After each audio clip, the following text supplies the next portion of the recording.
I know that some people are well past exhausted, me talking about my fascinations with streaming and how you find things. But today is a big day for the show and for Boog's charity. And so when I tell the audience, go find Benetti's game. Detroit is playing Tampa Bay. Go find Boog's game. The Cubs are playing, and he broadcasts Cubs games.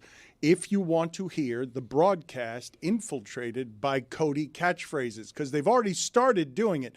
Benetti did how many last night? Because he was just warming up. But I'm telling you, I'm scared of how much Benetti's going to cost me. And the reason I went $100 with him is because he's capable of doing all 40 in like 4 innings because he's a crazy person. Boog respects baseball too much. He's only going to do 3 or 4 here, so I'll give him $500. Benetti's matching every time he does it, so we've got some sort of cost control. So the issue here with the Benetti one, there was 4 that he played yesterday that he said 2 have some controversy behind them. What? Yeah. Mm-hmm. Yep. Wait a minute, but Boog's had some controversy behind it. Boog's only done 1. Roy, can you get me Boog's, please? Boog has only done 1 of these, and what was supposed to be Boog's rate is $500 per catchphrase, $1,000 if he sings it. And Hee Haw 3 was $1,000 because with the bidet up, it is sung. But Boog ended up getting not $1,000 because he did it this way. You know, the plate umpire will drop his signature like, Hee Haw 3 or whatever. See, or whatever disrespects the bidet up. It sure does. It does. Roy, don't look at me that way. It does. Or whatever. He's scared of it. He's not respecting the game enough. He's doing or whatever is him being self-conscious of I'm doing a little joke and I'm a little scared and I've disrespected sacred baseball. Yeah, it's an insult to the catchphrase countdown. Look, play it again so people can hear him leak confidence at the end of that and not give you the bidet up, give you an or whatever. You know, the plate umpire will drop his signature like, Hee Haw 3 or whatever. Put it on the poll. Did Boog disrespect the bidet up? What's the controversy around the first, the 2 of the 2 of the Benettis are clean. 2 of the Benettis will recognize, laugh at, and love. I'm concerned now that I listen to Boogs and you guys are criticizing that one the way that you are, that all of these are going to get criticized. An ability to squeeze these catchphrases into a broadcast with any sort of natural cadence is a feat. And to me, I have no controversy around any of them. But Tony was yelling at me. Jeremy, this is the top of the food chain on baseball broadcasting. Not now, ever. These 2 guys go in the ever category of this. It may be hard for us to do. Be hard for somebody who doesn't know anything about a construction business to run a construction business. Who would do that? That'd be silly. But these are the best we've got. Like these 2 guys. And so you're telling me I'm going to be unimpressed by the 4 of these? Well, Cody, how will Cody feel about the 4 of these? I think that, well, Cody loves everything that involves him whatsoever. So he's going to love all 4. For me, there's at least 2 of them that we're all going to agree, well done. The other 2, we'll see. I have a hard line, though, when it comes to people not representing correctly what is my intellectual property. You thought the bidet up was disrespected, correct? Yeah. When he says Hee Haw 3, I think you said that was worth $500 and then you heard it and you knocked it down to $400. What was supposed to be worth $1,000, you're saying is now just $400. Boog cost people with ALS $600. I think we can say that. Yes, he did. You know, the only solution here really is to, pardon me, Hee Haw 3 or whatever. Winners on base, all now the time is here. With some up and you're changing on the fly. Hit checks, hat tricks are gonna make them cheer. Got the ball time to chirp and ride it high. Now it's time for action tonight's gonna burn this ball right up. Slap shot will light the lamp so nice. Let's go for a breakaway on the chase to raise the cup. We'll be standing on our heads till we meet them at center ice. Hockey is back, Jack.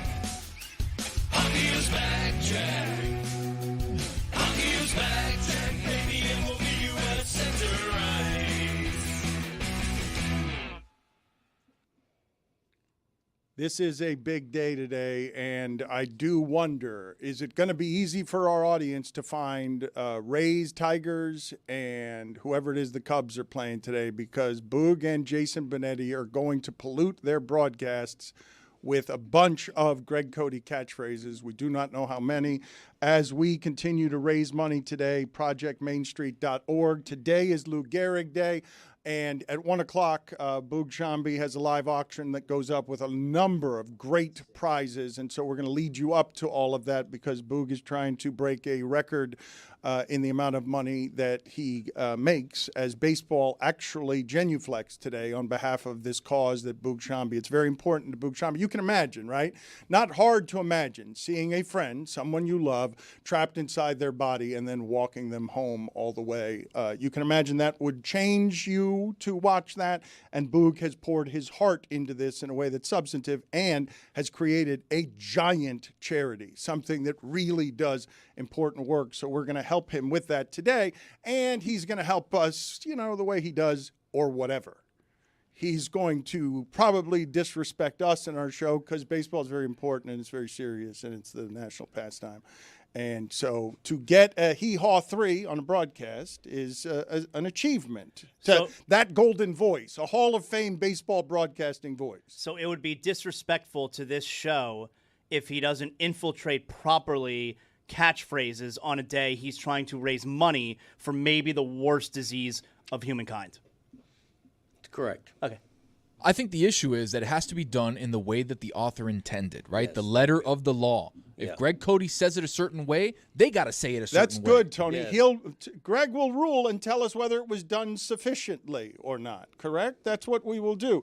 Because I understand what it is that Zaz is doing, and you know where he just led me, right? Where he just led me is I started saying to myself, really, do we want to do the show where we compare whether it is the worst of the diseases? Oh, yeah, no, I know you already went there. Yeah. Shout out to everyone in the comments section that is already trying to come up with worse diseases. Glad your life has led you here. That is my opinion. I think it's the worst. Okay, it may indeed be the worst, but I didn't think it appropriate. I'm sort of the managing editor here. It's a competition. It is a horrible thing because you're fully aware of what your body cannot do. It is torturous. There is a Steve Gleason documentary that made me cry basically for the entire film. This is a horrific affliction. Okay, for those of you who do not know, because, yes, it's horrific, and just watching my brother die the last 10 months, sort of body, rotting, decomposing, needing, 3 doctors to hold him up to go to the bathroom, didn't seem as bad to me as what this disease is at the end,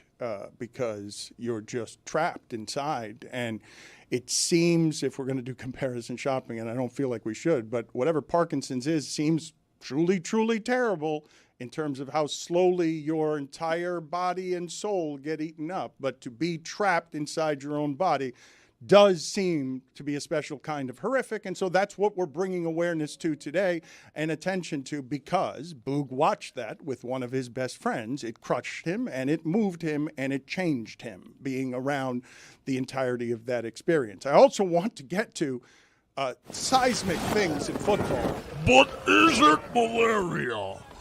Is it the Spanish flu? Is it rabies? Or is it bubonic plague? Greg, you've been around covering all of these. Your thoughts?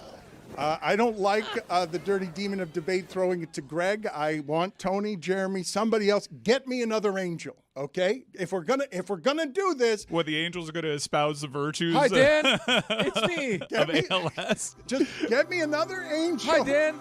Good to be here as the only one who really believes in this around here. What were we talking about? I was too busy doing other stuff. No, see, that's not how they... No. We don't talk about death and sickness up here, Dan. I don't know if you know that or not. Everything's perfect. Talk about a no-win topic to discuss. That's is why the he's worst doing it disease that way. ever. That's why he's doing it that way. Yes. It's like there's no way to do it. You can't. I mean, some poor fellow out there has bone cancer, and he's going, "What about me?" You just can't win this argument. He wanted to just make bone that joke. Yeah, a lot of people down here with that. I mean, there are so many great diseases throughout time. ALS, though, Mount Rushmore, Let's map it out. Jazz? You know what's funniest about that, Mike? What's funniest about that is not you throwing it to Zaz instead of having an angel just naturally argue. It's that they've put up in preview again and again my inner monologue face because they can't tell the difference between that and the dirty demon in debate. They're distracting me. I get it. I'm not even standing at the same microphone. No, they don't. They just heard What? this. Yeah. Roy, do you have the weakest of the Benettis? I want this to escalate. I've been gone for a while. I want this to escalate. I want the weakest of the Benettis first. Is the weakest also the most controversial? Would you guys say that the weakest is the most controversial? Jeremy, you listened to him. You scouted them out as the weakest, the most controversial. Is there other controversies and other ones?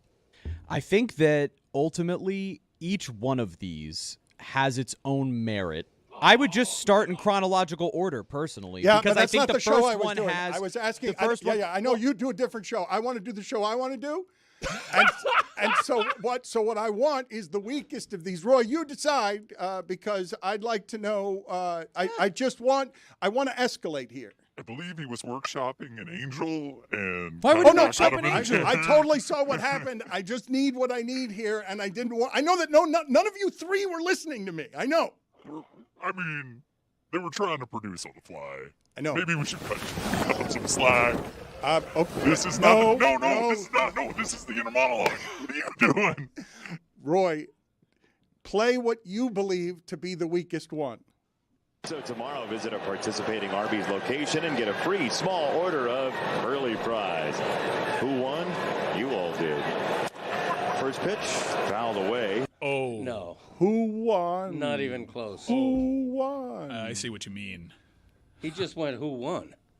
You can't do that. Yeah, that's it. You can't do that. It's a He desecration. worked it into an Arby's but read. He this- went, who won? It was like hidden. No, it is. Yes. It's too hidden. Look, listen again.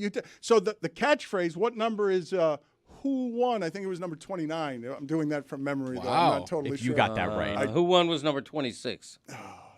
So close. I mean, you want to update it now? Do you want to update it? I mean, I can. I'm not done ripping his version of who won. Okay, but yeah, okay. The who won. This is not sufficient. He's got to sing it because these are worth $500. So if he does it, $500 if he does it, and $1,000 if he does any of the ones that are meant to be sung. Did he try to get a half rate there by not singing a phrase that it needs to be sung? What happened here? So tomorrow, visit a participating Arby's location and get a free small order of early fries. Who won? You all did. First pitch, fouled away. Now, to his defense, I don't think he knows the cadence that you say. Well, this it. is a production problem. Somebody should have told him that he had to say it that way. Yeah. Like Who won? It's not just yes. I mean, he needed to be working with somebody. Yes, you can't just send him phrases. We've ruined this already. So tomorrow, visit a participating Arby's location and get a free small order of early fries. Who won? You all did. That's First desecration. pitch, fouled away.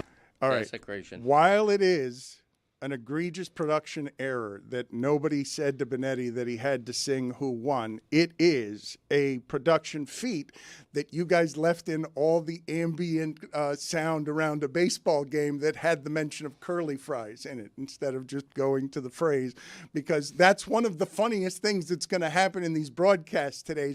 You're going to hear Benetti and Boog be exceptional at their jobs, paint a tapestry, and then they're going to stick something in the middle of what they're doing because they're just practicing here. Today's game day.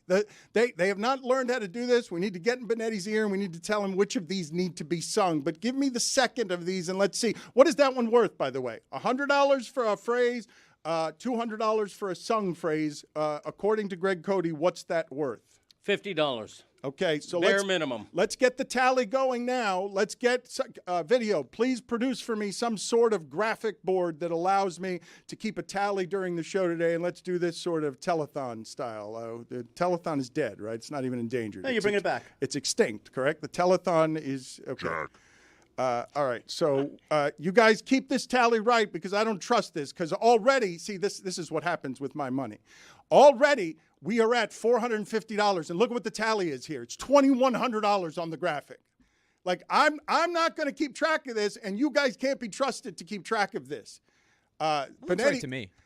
All right, you guys need to update this 1940 Microsoft graphic here so that it can tabulate correctly. On my chicken scratch, I've got Jason Benetti with a $50 for who won, according to Greg. All right, Tony, I'm putting you in charge of this, Thank even you. though you're a hustler, and I'm afraid some of this money's going to get stolen. If Benetti or Boog want to give me a call, I will give them a private tutorial. They're very busy today. on Boog exactly- doesn't have any time today. But today's the biggest day of Boog's year. Okay, Like, get his priorities straight. He's got to pronounce it. What about cholera? Proceed with the hellathon. $400 for the first phrase is agreed upon. The hee-haw, the flawed hee-haw that It was would have flawed. What is the max on 1,000. Greg, I keep explaining this to the audience, hoping you'll hear it. 1,000 is the maximum. I would give him. Me maximum. I would give him 400 for that.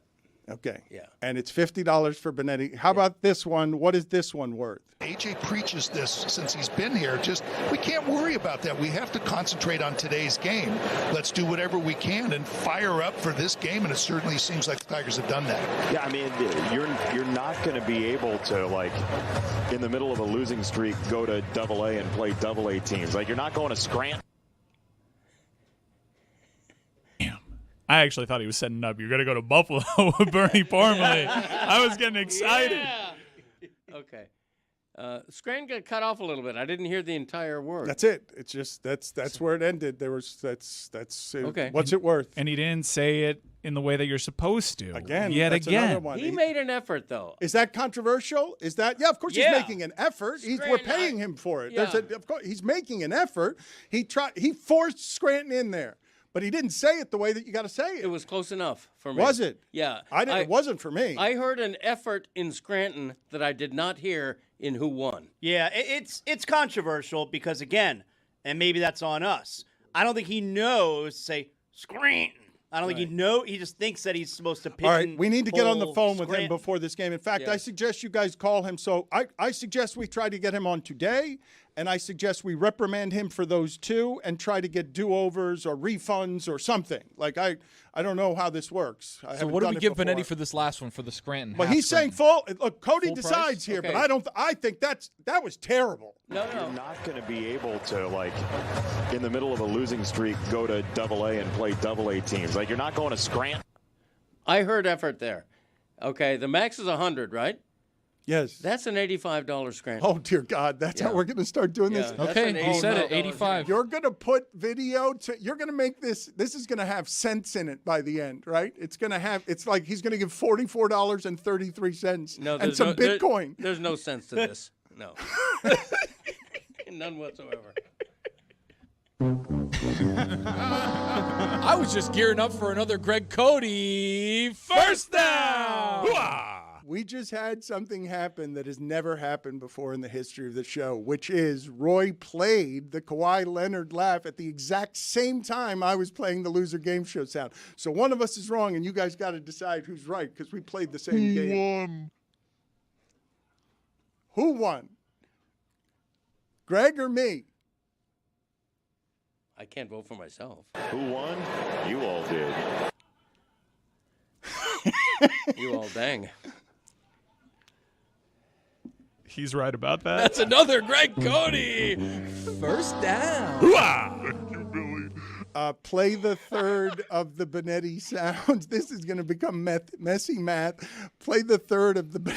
This is going to cost me so much. As Torque will stand in. Oh, boy. Just a sinker that just gets away up and in. It just looks extremely bad after you've hit 4 home runs. As always, driver comfort is paramount. And the Tigers have 2 on with 1 out here in the 5th. Flawlessly done. Yeah, that's good. great. That's good. That's good. Fabulous. I'm going to give him a bonus. I'm going to give him 110 for that. It was very, very nicely done. Yes. Okay. All right. Again, projectmainstreet.org is where it is that you go. And they're going to be doing this all day. And can I get you guys to stop producing the angel and the demon long enough to tell me how easy it is to get the Rays Tigers game for people? Because I think Benetti's going to do this 25 times today. And I think it's going to make you want to watch Rays Tigers. You should have wanted to watch last night. Tigers 10-9. My beloved Rays are as good as the Yankees. And they're not spending any money. Better. They're better than the Yankees. MLB.TV. It's $30 a month for MLB.TV. If you purchase it, you can get a free month of ESPN $30. Unlimited. What, do we break a window? We gotta. Can't we figure out a Out way? of market games. That's the way you get it. Everything's expensive. Is there not a way? If you have T-Mobile, Driver comfort is paramount. Oh, I'm not going to last this show. This is just, it's too much. As always, driver comfort is paramount.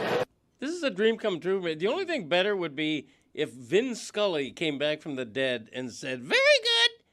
Who won? The only You thing. all did. Who won? Who won? But you're not going to Scranton. You don't sing who won. You don't sing it. You just say, "Who won?"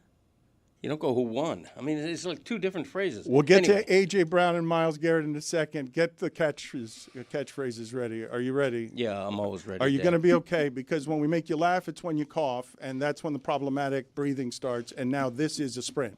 It's a sprint. Yeah. So are you going to be okay? Yeah, I'm ready. You're sure you're ready? I've never been readier. Okay, because Helen ready. Go ahead. when I was looking at you and you were listening to Driver Comfort is Paramount, the last 2 weeks you've been tickled like I have rarely seen. That is ground zero of your narcissism. To hear in a baseball game a phrase that you created that's ridiculous and has no place in the game. As always, driver comfort is paramount. In a classic baseball announcer voice. I can't Velvet. make him. It's going to be hard. You will make him laugh. I will bet. I'll add another $1,000 to this. That every time you hit him with that particular sound during the show, we should be on his face because it's going to be like tickling him. As always, driver comfort is paramount. He's never going to get tired of it. I'm promising you. It's perfect. Okay, let's see. Is it as good as this one?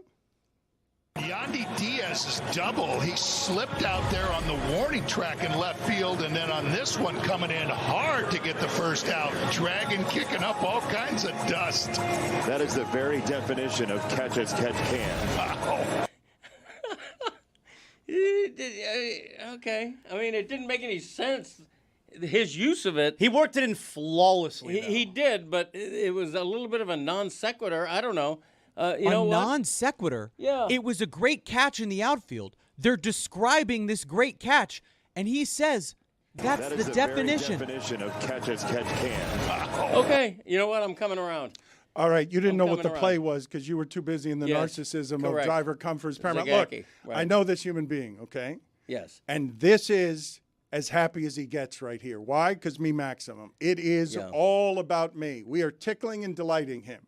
It was well done in context. I take away my non sequitur. No, comment. let's play it again and just understand that you're listening to him describing, or his partner is describing a great catch being made. Yandy Diaz's double. He slipped out there on the warning track in left field, and then on this one coming in hard to get the first out, dragging, kicking up all kinds of dust. That is the very definition of catch as catch can. Wow. Yeah. No, that's brilliant. It's optimum.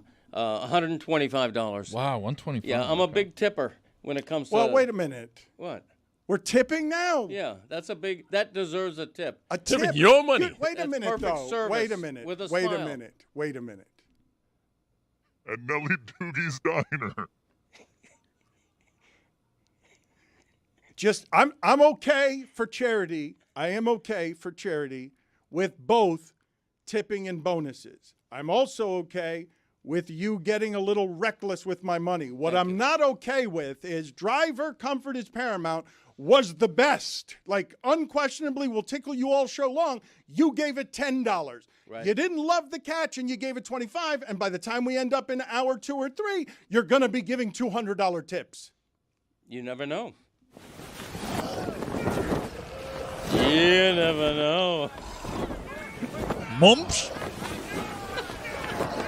The dirty demon of debate did not want to step on the catchphrase. He's never been left silent. The dirty demon of debate has never been speechless. Well, like, we went 5 minutes about sing-songing and getting the right tone, and he just, like, no-sold his, like, key catchphrase. Look. He said, well, you never know. What? Because he didn't know to do it. He did that by accident. That's the accidental comedy that is Greg Cody. He didn't do it because he didn't know he was saying it. Yes or no? Maybe. You never know. I gave you You never know. He's trying really hard. And no matter what he does, I think it's a great effort. Who's this false prophet? One day I'll see him. You're not an angel. Get out of here. You belong with the other guy. Hey. We'll get to Myles Garrett and A.J. Brown in a second. I have the tabulation for Greg Cody. He gave $50 for Who Won. He gave $85 for Scranton. $110 for Driver Comfort is Paramount. $125 for Catch as Catch Can. That's $370. Also $410 because there's a 10% fee for me. So $410, Dan. So this is going to raise a lot of money, I hope, with the audience for what Boog is doing today. ProjectMainStreet.org is where you go. And it is a day-long effort. All of baseball is doing it, and we are kicking it off because there is not yet any baseball being played today. Now, you rounded up on that 10% fee, right? 11% fee. We do a credit card processing fee also. And Zaslow, you have worked with Boog for a long time, and he gave you your first start in this career. And when I tell you that this is the closest thing that Boog has to his heart, that this is the thing that he moves mountains to get the famous, powerful people to help with something that generally not a whole lot of people can help with. And when you're talking about ALS, you are talking about, I don't know how many of you have gone through the gauntlet that is grief, but this one, the watching of a friend die like this will change someone at their core to watch the soul extinguished. And so people who are living with this day to day, caretakers for these people, they need money, they need help because they need help doing all of the things as their body becomes a prison.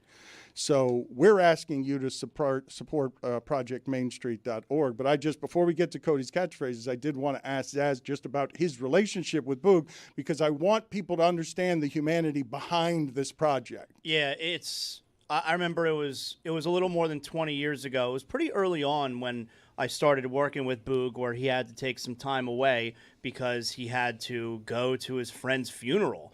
And this was his childhood friend, and they noticed that their friend was starting to behave weird, and he got diagnosed with ALS. And of course, it's a terrible, terrible way to see someone die.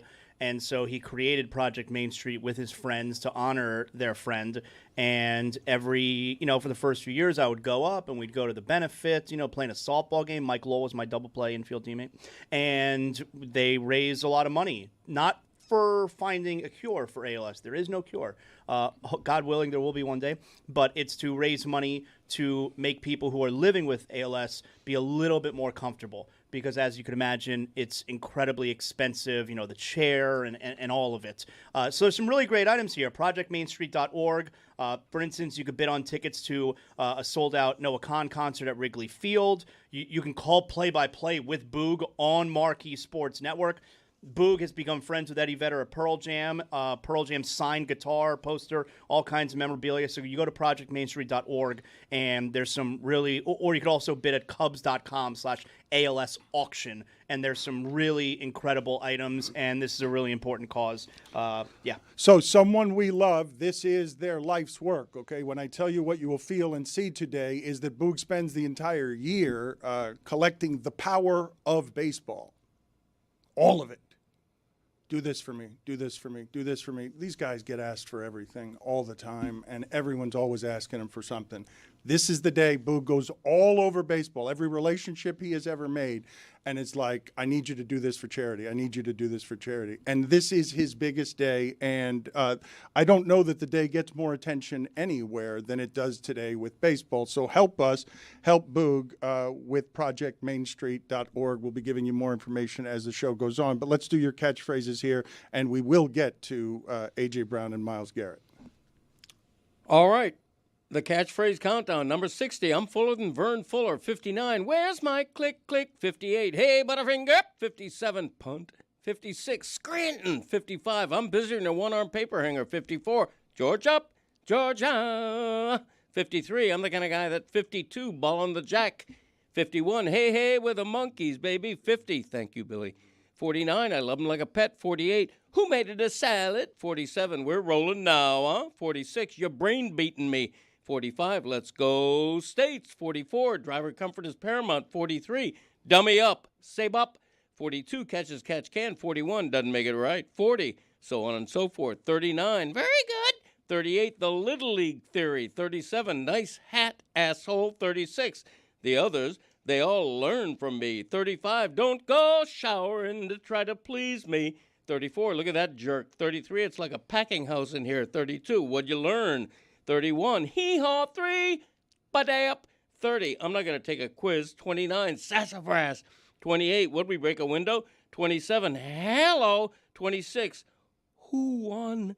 25, trailers for sale or rent. 24, you got to eat a peck of dirt before you die. 23, 3 words, we are the Lobos. 22, you're going to go to Buffalo with Bernie Parmalee. 21, Rappy Cack. 20, another crisis solved. 19, nice chatting with you. And now, number 18. Hold on, this is a new one. Hold on. I think based on just the comedy and music of that I want to put a Moneyball price for charity. I'm going to get you guys to help me with how much this should be for. If either of these two princes of broadcasting sneaks in, you're going to go to Buffalo with Bernie Parmalee. I don't think they can do it. And I'm asking you, what should I pay? Is that the Moneyball? Like it's the white whale. Yeah. No, I told Boog, if he works that in, I'll give $1,000. All right. Well, okay. What can we get our audience to pledge here? If either one of them can work in some, but there have to be. Got to put rules on it. Like it's got to be worked in totally nonsensically. Like it's got to be comedically well done. Yeah. We're gonna break down 1990s AFC East. I got my window. Yeah. Oh, I've been waiting for this one. We are now in the top 20. The Greg Cody Show featuring Greg Cody. Is where all of these break. All of the exclusive, well, it's not an exclusive home, but the exclusive home of the first place you hear these catchphrases is always the Greg Cody Show featuring Greg Cody. Yeah, thank you. And so we are now at number 19. I think this has been such a successful joke that this should have been sponsored, and someone should be sponsoring the top 10. Like, I really think that this has been something that is hard to do, a joke that works for months.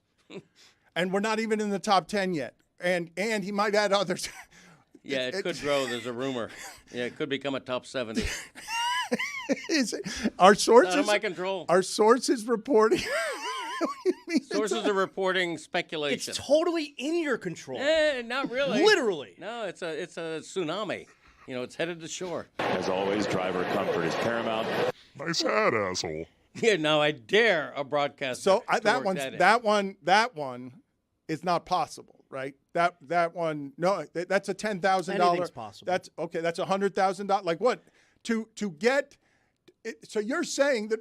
How much would I have to get to pay to make it worth to Benetti or Boog to say nice hat, asshole? Match on the FCC fine. Well, they're not subject to that, but they are subject to their own punishment. That's not something that goes over the air on a Major League Baseball broadcast.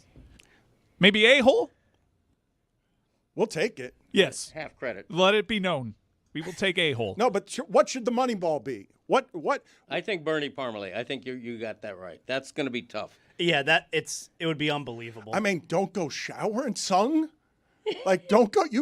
Look, I'd like to listen to the whole list again just to see what you guys would vote as the most impossible. done correctly, because you got to get them to sing it too, because you saw how unsatisfying Scranton and Who Won were, because they've got to be done correctly or you dishonor them. I love the cadence of "You're Gonna Go to Buffalo" with Bernie Parmalee and that voice, but it is so nonsensical for any broadcast, even an NFL one, to work that in 2026, that I think we have to give whoever executes this some grace. It really would be just as difficult to get it into an NFL broadcast. Am I wearing you out? Should we go to the bullpen and have Roy find other times you've read these catchphrases so that we don't kill you by the post-game show today? No, I prefer to do them live. Okay, so you want to do it? All right, so you guys... Limited Fake Spiro Adidas would like to give it a try. I got a game. You're gonna go to Buffalo with Bernie Parmalee and the Jags. When he is done with this, we're all going to write down one of these. Your money ball. Choose your money balls here. I want to see if we've got more that are the same that You're are gonna different. go to Buffalo with Mo Alley Cox. All right, ready? Yes. Number 60, I'm fuller than Vern Fuller. 59, where's my click, click? 58, hey, Butterfinger. 57, punt. 56, Scranton. 55, I'm busier than a one-armed paper hanger. 54, Georgia. 53, I'm the kind of guy that 52, ball on the jack. 51, hey, with a monk. 48, who made it a salad? 47, we're rolling now, huh? 46, your brain beating me. 45, let's go States. 44, driver comfort is paramount. 43, dummy up, save up. 42, catches catch can. 41, doesn't make it right. 40, so on and so forth. 39, very good. 38, the Little League theory. 37, nice hat, asshole. 36, the others, they all learn from me. 35, don't go showering to try to please me. 34, look at that jerk. 33, it's like a packing house in here. 32, what'd you learn? 31, hee-haw, 3, ba-day-up. 30, I'm not going to take a quiz. 29, sassafras. 28, would we break a window? 27, hello. 26, who won? 25, trailers for sale or rent. 24, you got to eat a peck of dirt before you die. 23, 3 words, we are the Lobos. 22, you're going to go to Buffalo with Bernie Parmalee. 21, Rappy Cack. 20, another crisis solved. 19, nice chatting with you. Thank you for doing that, old friend. And I say this sincerely as someone who heard your son yesterday talking about the Greg Cody Olympics that are coming up, and he will not allow you to run 40-yard dash because you're doing it against Uncle Dick. But I will, yes. We will. So I would like at some point here to play an hour of Greg Cody just reading those so that you guys can see how much worse the hello and who won get at the end because of how tired he is and because he can't keep his stamina up. And if we were to do 640 today when they start Rays Tigers, you live broadcasting opposite that, you just doing your catchphrases for an hour. By the end of that, what you will sound like is broken. Yeah. I will sound like me at the end of a 40-yard dash against my brother. All right. I want to go around the room here. Tony, what's your money ball here? The impossible shot, the one that would be worth $2,000. I'm going to lean to number 23, and that's 3 words. We are the Lobos. Oh, I'd love that. Okay, let's find out which would make him happiest, because that should be the money ball. So, Jeremy, what would you vote for here among the best, the money ball? It's definitely you're going to go to Buffalo with Bernie Parmalee. I think that has a good chance. Mike, that's yours as well? Cosign. Okay, Roy, do you have one here? Hey, what a monkeys, baby. I'm with you on this. Really? Because you've got to sing that and get them in trouble. Like, the Beatles are litigious. Like, well, those are the monkeys. But they're it's the monkeys. Yeah, the monkeys. baby. Yeah. the monkeys. What, Davy Jones. That's a pretty bad mistake. Davy Jones and them boys. It's like the worst mistake in show history. Construction company, guys. The He's a Beatles are construction man. litigious. The judge would be so confused if the Beatles were suing over that. Hey, no, we're the monkeys, baby. What's the fine on that? It's a bad mistake. Just $5, man. No, fine. Yeah, it's been a long year. Yeah. Hollywood changed. I got you covered. Here? $2. Euros. Writer's strike. That's the tip. Plane in the sky pandemic. Construction company now. Hard hat boy. Hard hat boy, I like that. Well, let's do this. Dan's running a construction company right now, and there isn't a worse person in human history to be heading one up. There are people running the construction company that would not say that I'm running the construction company. My wife's father was a very big and good general contractor in town, and he left an estate that. It is a very good estate, yes, but it has a business, and I don't know anything about construction. And what? That's crazy.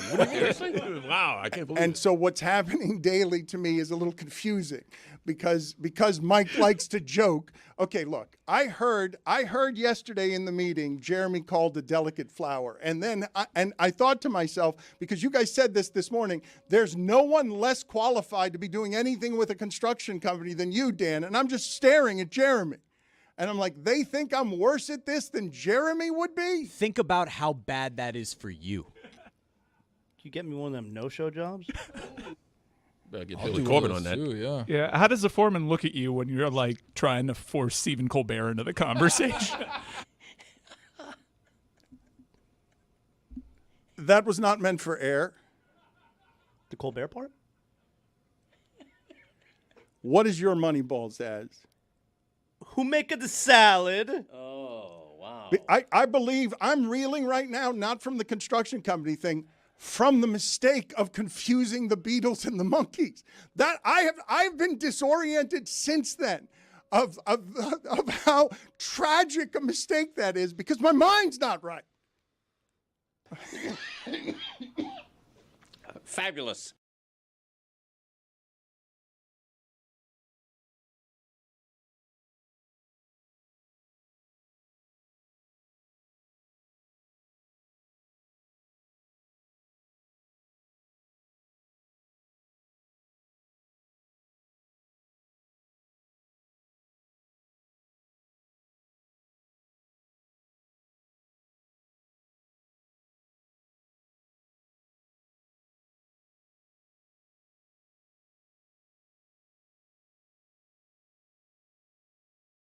I'm having an interesting experience on a nightly basis now, Dan, at home. So my wife's trying to be supportive, all right? She's trying to be supportive of me and my career. And so she likes me to play her back a lot of the show. We'll watch it on YouTube in the evening. Yeah, that'll end soon. Bad idea. We're doing it like on a nightly basis. Hey! It's been going on for a while now. And she only wants the funny parts. Like, she doesn't want the sportsy stuff. It's not for her. But we'll watch a lot of the shows. And so the days of the week that Greg is here is a really weird experience that I'm watching on the couch with my wife. It's uncomfortable couch. Because she's into my dad, huh? So they start to love him. They do. Like, okay, that hasn't happened yet. All right? Like, maybe we'll get there. It hasn't happened yet. She's like utterly confused with him. You know, me, and we've gone through the history of this plenty on this show.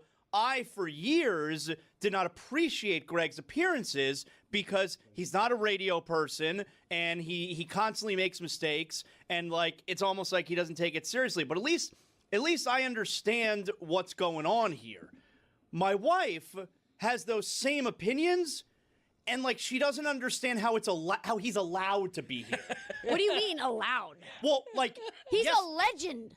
Well, she doesn't know that. But like yesterday, for instance, when he coughs and he can't breathe, all right, and he can't get out any of the words. I didn't tell my wife that was about to happen, that was coming up. She's never seen it happen on television, right? She's never watched a paid professional program anywhere where it's happened to a broadcaster, right? Where it's just a sentence in and he just starts coughing and then you don't understand the rest of what he said. So he does that, and my wife is horrified. And she turns, she goes, "What? Why is that allowed?" She said it out loud? To me. Yeah, to me. But she said out loud, why is that? What, he's coughing. He's been coughing for 10 years around here. It's like part of the show. It's one of the accents. COPD. She doesn't understand how, like, why wouldn't that be, and I know it's a live show, obviously, but why wouldn't that be edited out? Why is that okay for him to do that? And does she understand the show at all? No, but this is no. Wait a minute. She doesn't get the show. No, whoa. I would not say that. I would say this is almost every relationship of any listener I've listened to in our audience. It's how their significant other ends up getting into the show. Why is the person I love so fascinated by this and find it so funny? I want to understand this weird Zaz language. I'm not going to do it with wrestling. I'm going to do it with, why is Cody there? Like she's confused as to how he's a regular on a very big, radio show, podcast, whatever you want to put it, but seemingly doesn't understand anything. Yeah. Your wife doesn't want to learn. She didn't want to earn. She does want to learn because her husband wants to earn. Juju's like, that's his queen right there. I don't know. She's really confused the days that Greg You should tell her that he once had hundreds of people lined up to look at his toenail. Thousands? No, it was more than Could have hundreds. been thousands. It was thousands. Well, it was. I'm talking about money I could have made. Yeah, you blew that. Yeah, really. What Zaslow's wife just realized with Discovery is what Zaslow realized once upon a time. When he was a producer at the start of everything we were doing here and Cody was on the show, he'd get, why is he there? Isn't it the same thing? Then he would sing a song, and you'd be like, oh, okay. I'm watching my wife go through all of the emotions and opinions that I had 20 years ago about Greg's appearances. Yeah. I come around to people, though. I'm an acquired habit. My mom thinks you're the best part of the show. She thinks you're the star, Greg. See, that's a woman. So does mine. That's a woman. What is that supposed to mean? Put on the poll at Le Batard Show. That's a woman. Yes or no? A little sensual.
This episode of the Dan Le Batard Show is presented by DraftKings. DraftKings, the crown is yours. We will get to Greg Cody's two catchphrases. We will get to A.J. Brown and Myles Garrett. But first, it's our senior Knicks correspondent. It's been too long since we've had him on. He should be running victory laps. He should be gloating.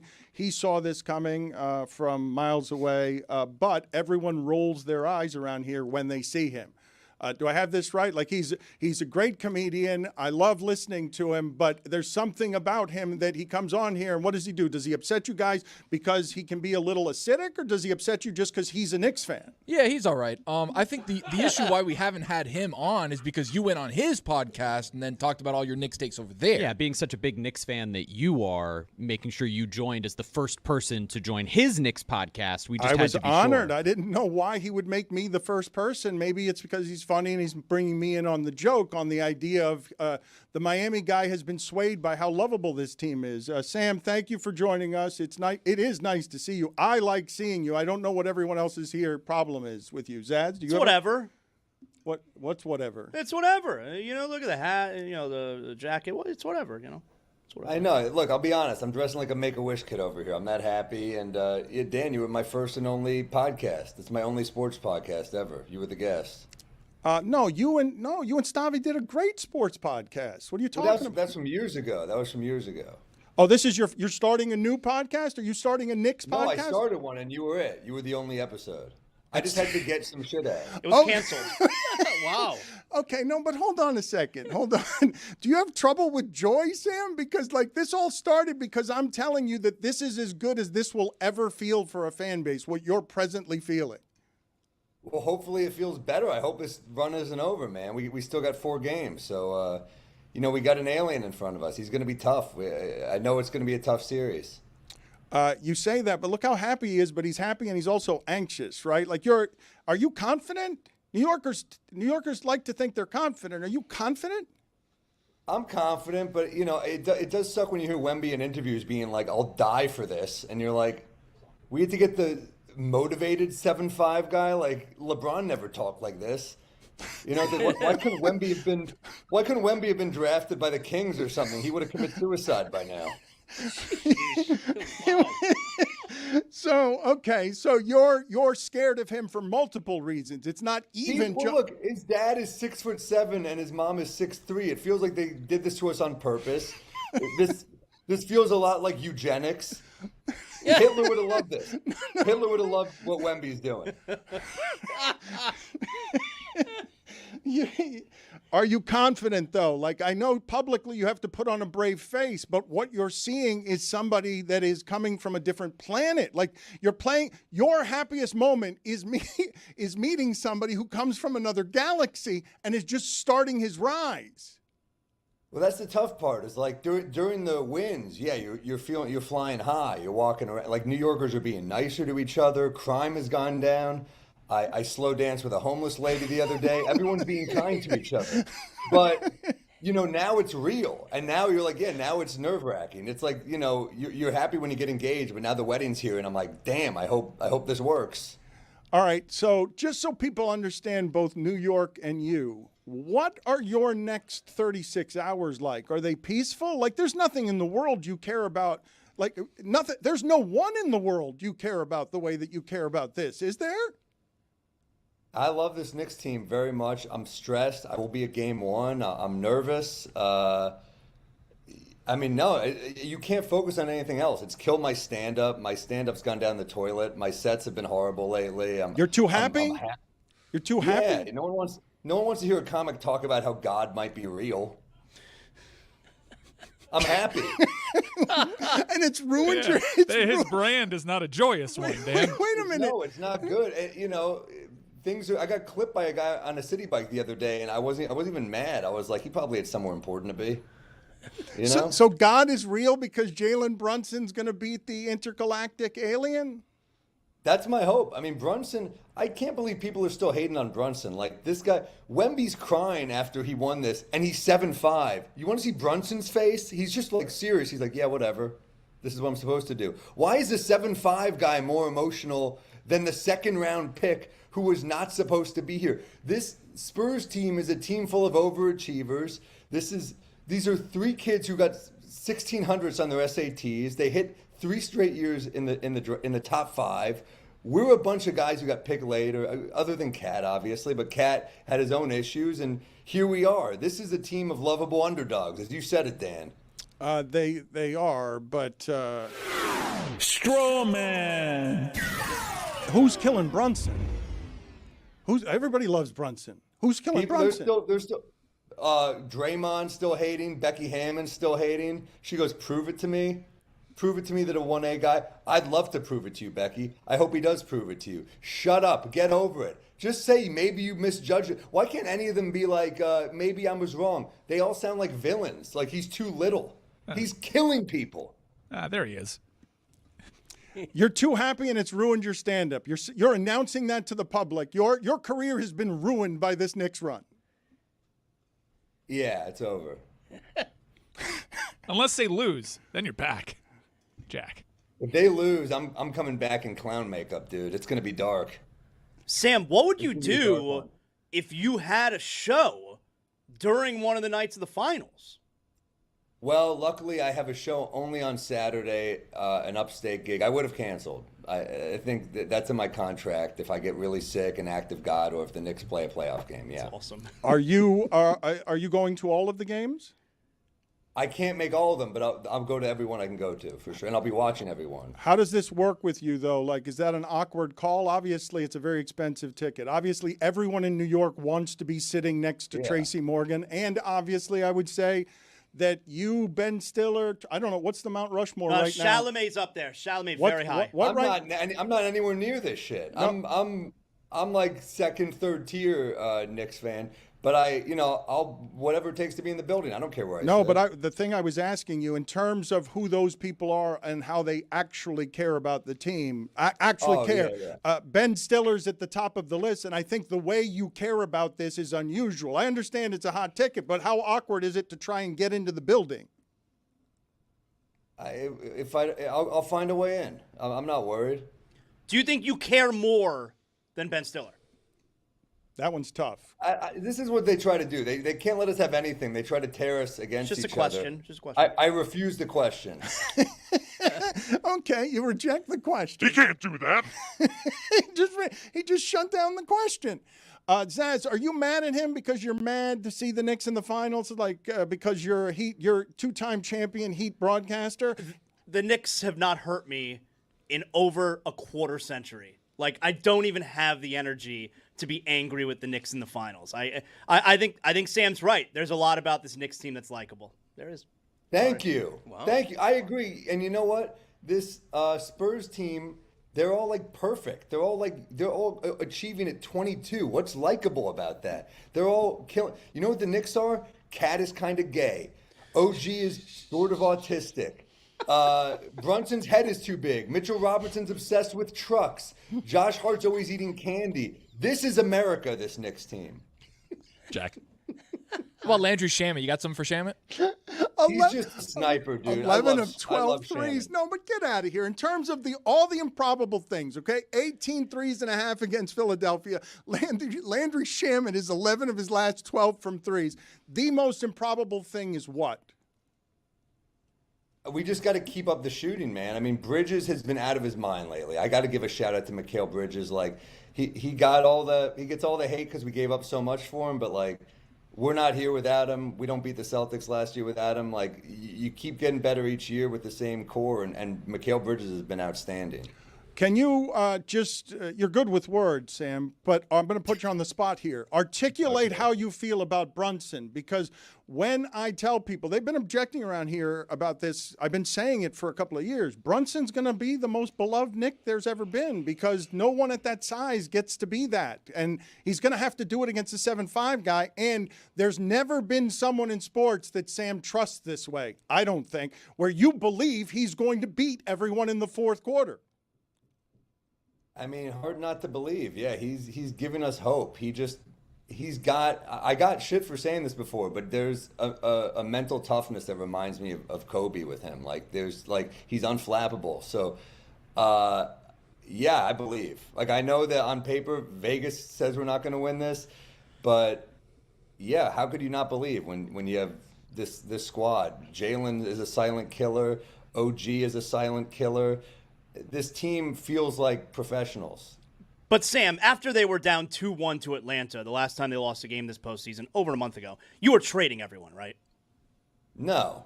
I was pissed, but I was like, there's no way we should lose this series. There's a video footage of me behind C.J. McCollum's interview hidden with one of these, Knicks in 5. I didn't believe we're going to lose. You're a believer, but when it comes to confidence, I want to really drill down on this. You're not allowed to say that you fear Wemby, right? You're not allowed to say that if I speak to your darkest fears, you think it's his time and America's rooting for him. You think America's rooting for Wemby? Yes. I think he's incredible. I mean, what do you want me to say? He's a phenom. He's a great player. Yeah. All right, now pull up the one of Mitch on Embiid, dude. Fuck you, you favoritist. But neither of these are the Knicks. Why are you upset? Sam's still there. He's a great player. Am I annoyed that he got drafted to the Spurs? Of course. Yeah, it's not fair that they went from David Robinson to Tim Duncan to Wemby. If Elon Musk won the lottery, would I be happy for him? No. The rich get richer. Fuck him. It's ridiculous. But is he incredible? Of course. And it's not just him. Castle's a hell of a player. Harper was, they killed it with that pick. It annoys the shit out of me that Champagnie is an incredible shooter. Fucking Daryl Morey. You know what? I've talked to him before and he's a cool guy, but he has made some of the dumbest ass moves of all time. You give away McCain for pennies on the dollar, and you cut Julian Champagnie, who's a sniper, for fucking Mac McClung? You did it for a show pony? Are you kidding me? Which means either way, if the Knicks played the Thunder or the Spurs, it's Morey's last laugh. Do you think Tom Thibodeau's rooting for the Knicks? Yeah, I do. Yeah? Because I think Tibbs is a class act, and yeah, those are his guys. So how could you not? You mentioned Daryl Morey. He was on the show with us. He wrote a play, or he wrote a musical, and he did a small bit of it for us. Do we want to have sex with giants or know what's between 4 and 6? How to bring the parts into compliance? I just cannot grasp the mechanics. I'm confused. You should be, honestly. But you killed him. You crushed. Why'd you crush Morey? I haven't heard anybody. He's going to get another job, isn't he? He's a talented GM, but that pissed me off that he gave away Champagnie for nothing, because I watch all the games, and Champagnie hit 9 threes against the Knicks once. I know he's a sniper, so it annoys me that we have to worry about another guy. Sam, the last time the Knicks were in the finals, you were like, I think, 13 years old. How is your emotion right now compared to how you felt with your team in the finals way back then? I'm more emotional. It's sad that as I get older, I'm more emotional because I should have more to live for, but I guess I don't. This is it. 13 years old, you haven't really suffered enough, and this is if you're a real sports fan and you haven't won and you've come close and your heart's been broken again and again, you either give up completely or you still somehow find a way to believe. And I believe, man. I believe in this Knicks team, and Brunson's given us reason to believe. You know, I mean, this shit ain't nothing right here. This is pretty damn special, you know? What is that, a magazine? Nobody reads those anymore. The New Yorker. Oh, yeah, New Yorker. It's on the cover of the New Yorker, Dan. I'm sorry, you fucking I'm sorry, it's not the Miami Herald, dude. Fuck you. Whoa, I'm a Pulitzer winner. Whoa. You are. Dan, I have to give you credit. You're a very good writer. Like, you really are. Like, your texts to me are in your voice, and I laugh. Can I read one of the texts Le Batard wrote to me? Because they're in his voice. You guys text with Dan, so I know you know he does this, but this is my text after game 1. This is a betrayal. This is a betrayal.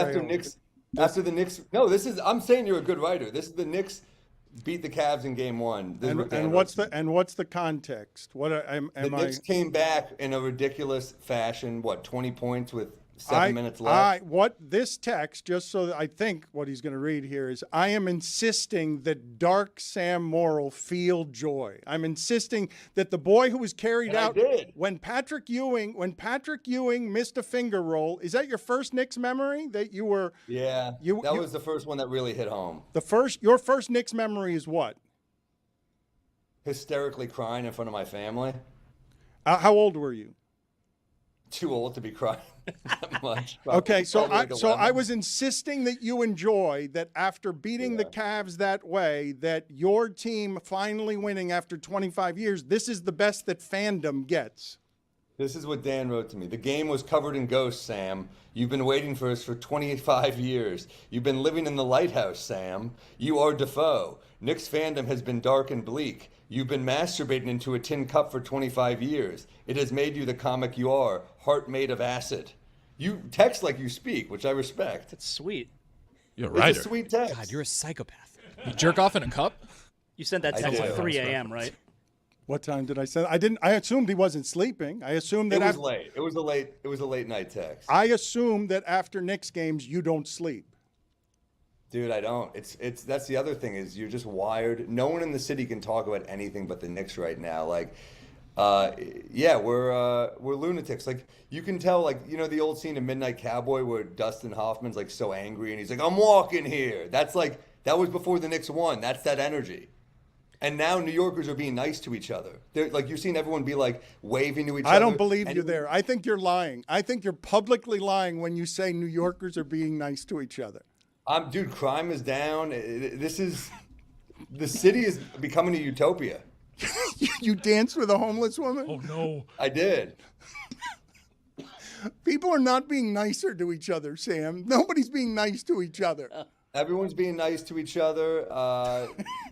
The world is healing itself. And the world will soon heal itself with the laughter and the joy being spread in New York right now. I want 7th Avenue to be on fire. I want this. I want this for the city. Bigger Knicks fan, you or Michael J. Fox? I'll give it to Fox. He's been alive longer. He's a legend. He's a class act. That guy. I love Michael J. Fox. Sam, how many times has Dan texted you about Larry Johnson's 4-point play? I don't actually think you have texted me. Wow. But that was probably before the Knicks comeback on the Cavs. Probably my happiest Knick memory. And I've met LJ a couple times, and he's the coolest, man. But you told him that it was a ridiculous continuation, right? Definitely fouls on the floor. Did we get away with one? Maybe, possibly. But you know what? Fuck the Pacers. Who gives a shit? All right. So we're live all 4 hours today, and we are on a lot of mainstream outlets. So I will apologize a little late on how Sam is loose. But can you tell me? The Beatles are litigious. Greg, can you please tell me, as you have said, the Knicks fan is your most heated rival. You're a longtime columnist. Sam appreciates writers. Right. You've written for 50 years for the Miami Herald, which he just mocked while waving a magazine from a defunct age. A dinosaur. You mocked magazines, Dan. You mocked yes, media. I mocked those dinosaur papers, yes, because it died on our watch, Sam. Magazines and people reading and literacy in general died on our watch. Not the New Yorker. Not the New Yorker. Brunson's on the cover. But Sam would have for 25 years just about hated everything you are. Right. And you, for about 25 years, would have hated everything Sam was because you think that the Knicks are the biggest rival the Heat has, not the Celtics. Right, but I don't root for the Knicks for that reason. I cheer for this final like a fan would. It's the TV ratings are going to go through the roof. Knicks, who haven't won in 1,000 years, versus Wemby, the ratings are going to break records. And I think the Knicks winning would be the greatest story in sports, more than Wemby. Wemby doesn't need it. He's 12 years old. He's got plenty of time. The Knicks haven't won since '73. Knicks winning is the best thing that could happen to the NBA. You heard it there. I mean, I agree. I think we are a historic franchise. It's been 53 years. Like this is a long, long wait for a city that is upset. I mean, think about what real estate goes for in New York, and there's a basketball court every few blocks. Like we love basketball, so yeah, we're hungry for this, man. This means more, I think, to Knicks fans. Like one ring means more than like 3 or 4 to the Lakers, or the Celtics. Like we need this. Bigger Knicks fan, you or Turtle? Ferrara's hardcore. He's pretty hardcore. He's a I don't know. I feel like we're neck and neck. Jerry and I are both pretty hardcore. Can you explain to people the difference between the Knicks and all the other teams? Like when you say it feel like 4 to the Lakers, if I tell you New Yorkers, if I say, hey, you can win this many championships in Yankees, Mets, Jets, Giants, or the Knicks can win 1. Like in terms of what this team means to this city, it means more than the others, does it not? Yeah, there's some people who only care about hockey, and there's some people who only care about football. I like all sports, but I love the Knicks. To me, the Knicks are the most important. So I think a Knicks title. I mean, look at the droughts. I mean, the Rangers won '94, which is kind of becoming a drought. The Giants have been. I mean, the Jets and the Knicks are the two droughts really in New York. But if I say to you, I'm asking you to speak on behalf of all New Yorkers. But don't you think that a Knicks championship feels to New York with memories and everything else because it's been passed down through generations more than a couple of Super Bowls, more than if the Jets and the Giants won? Well, in New York. and isn't it the way that I've had explained to me, Sam? It's because like every basketball fan in New York, like the Nets are New Jersey, like every basketball fan in New York is a Knicks fan. Well, the other sports, it's the team shared. that's actually in the city. It's the team that actually lives inside of the city. But also, they're in Brooklyn now, the Nets, but no one takes them seriously, and you can tell that by the fact that like you pull in KD, Kyrie, and Harden in their prime, and no one went. No one gave a shit. It was like if Denzel was doing community theater. You're just like, this is sad that you have this level of talent and no one gives a shit. Meanwhile, the Knicks get Julius Randle, who was killer. We loved him. He revitalized us, and we're every game is packed.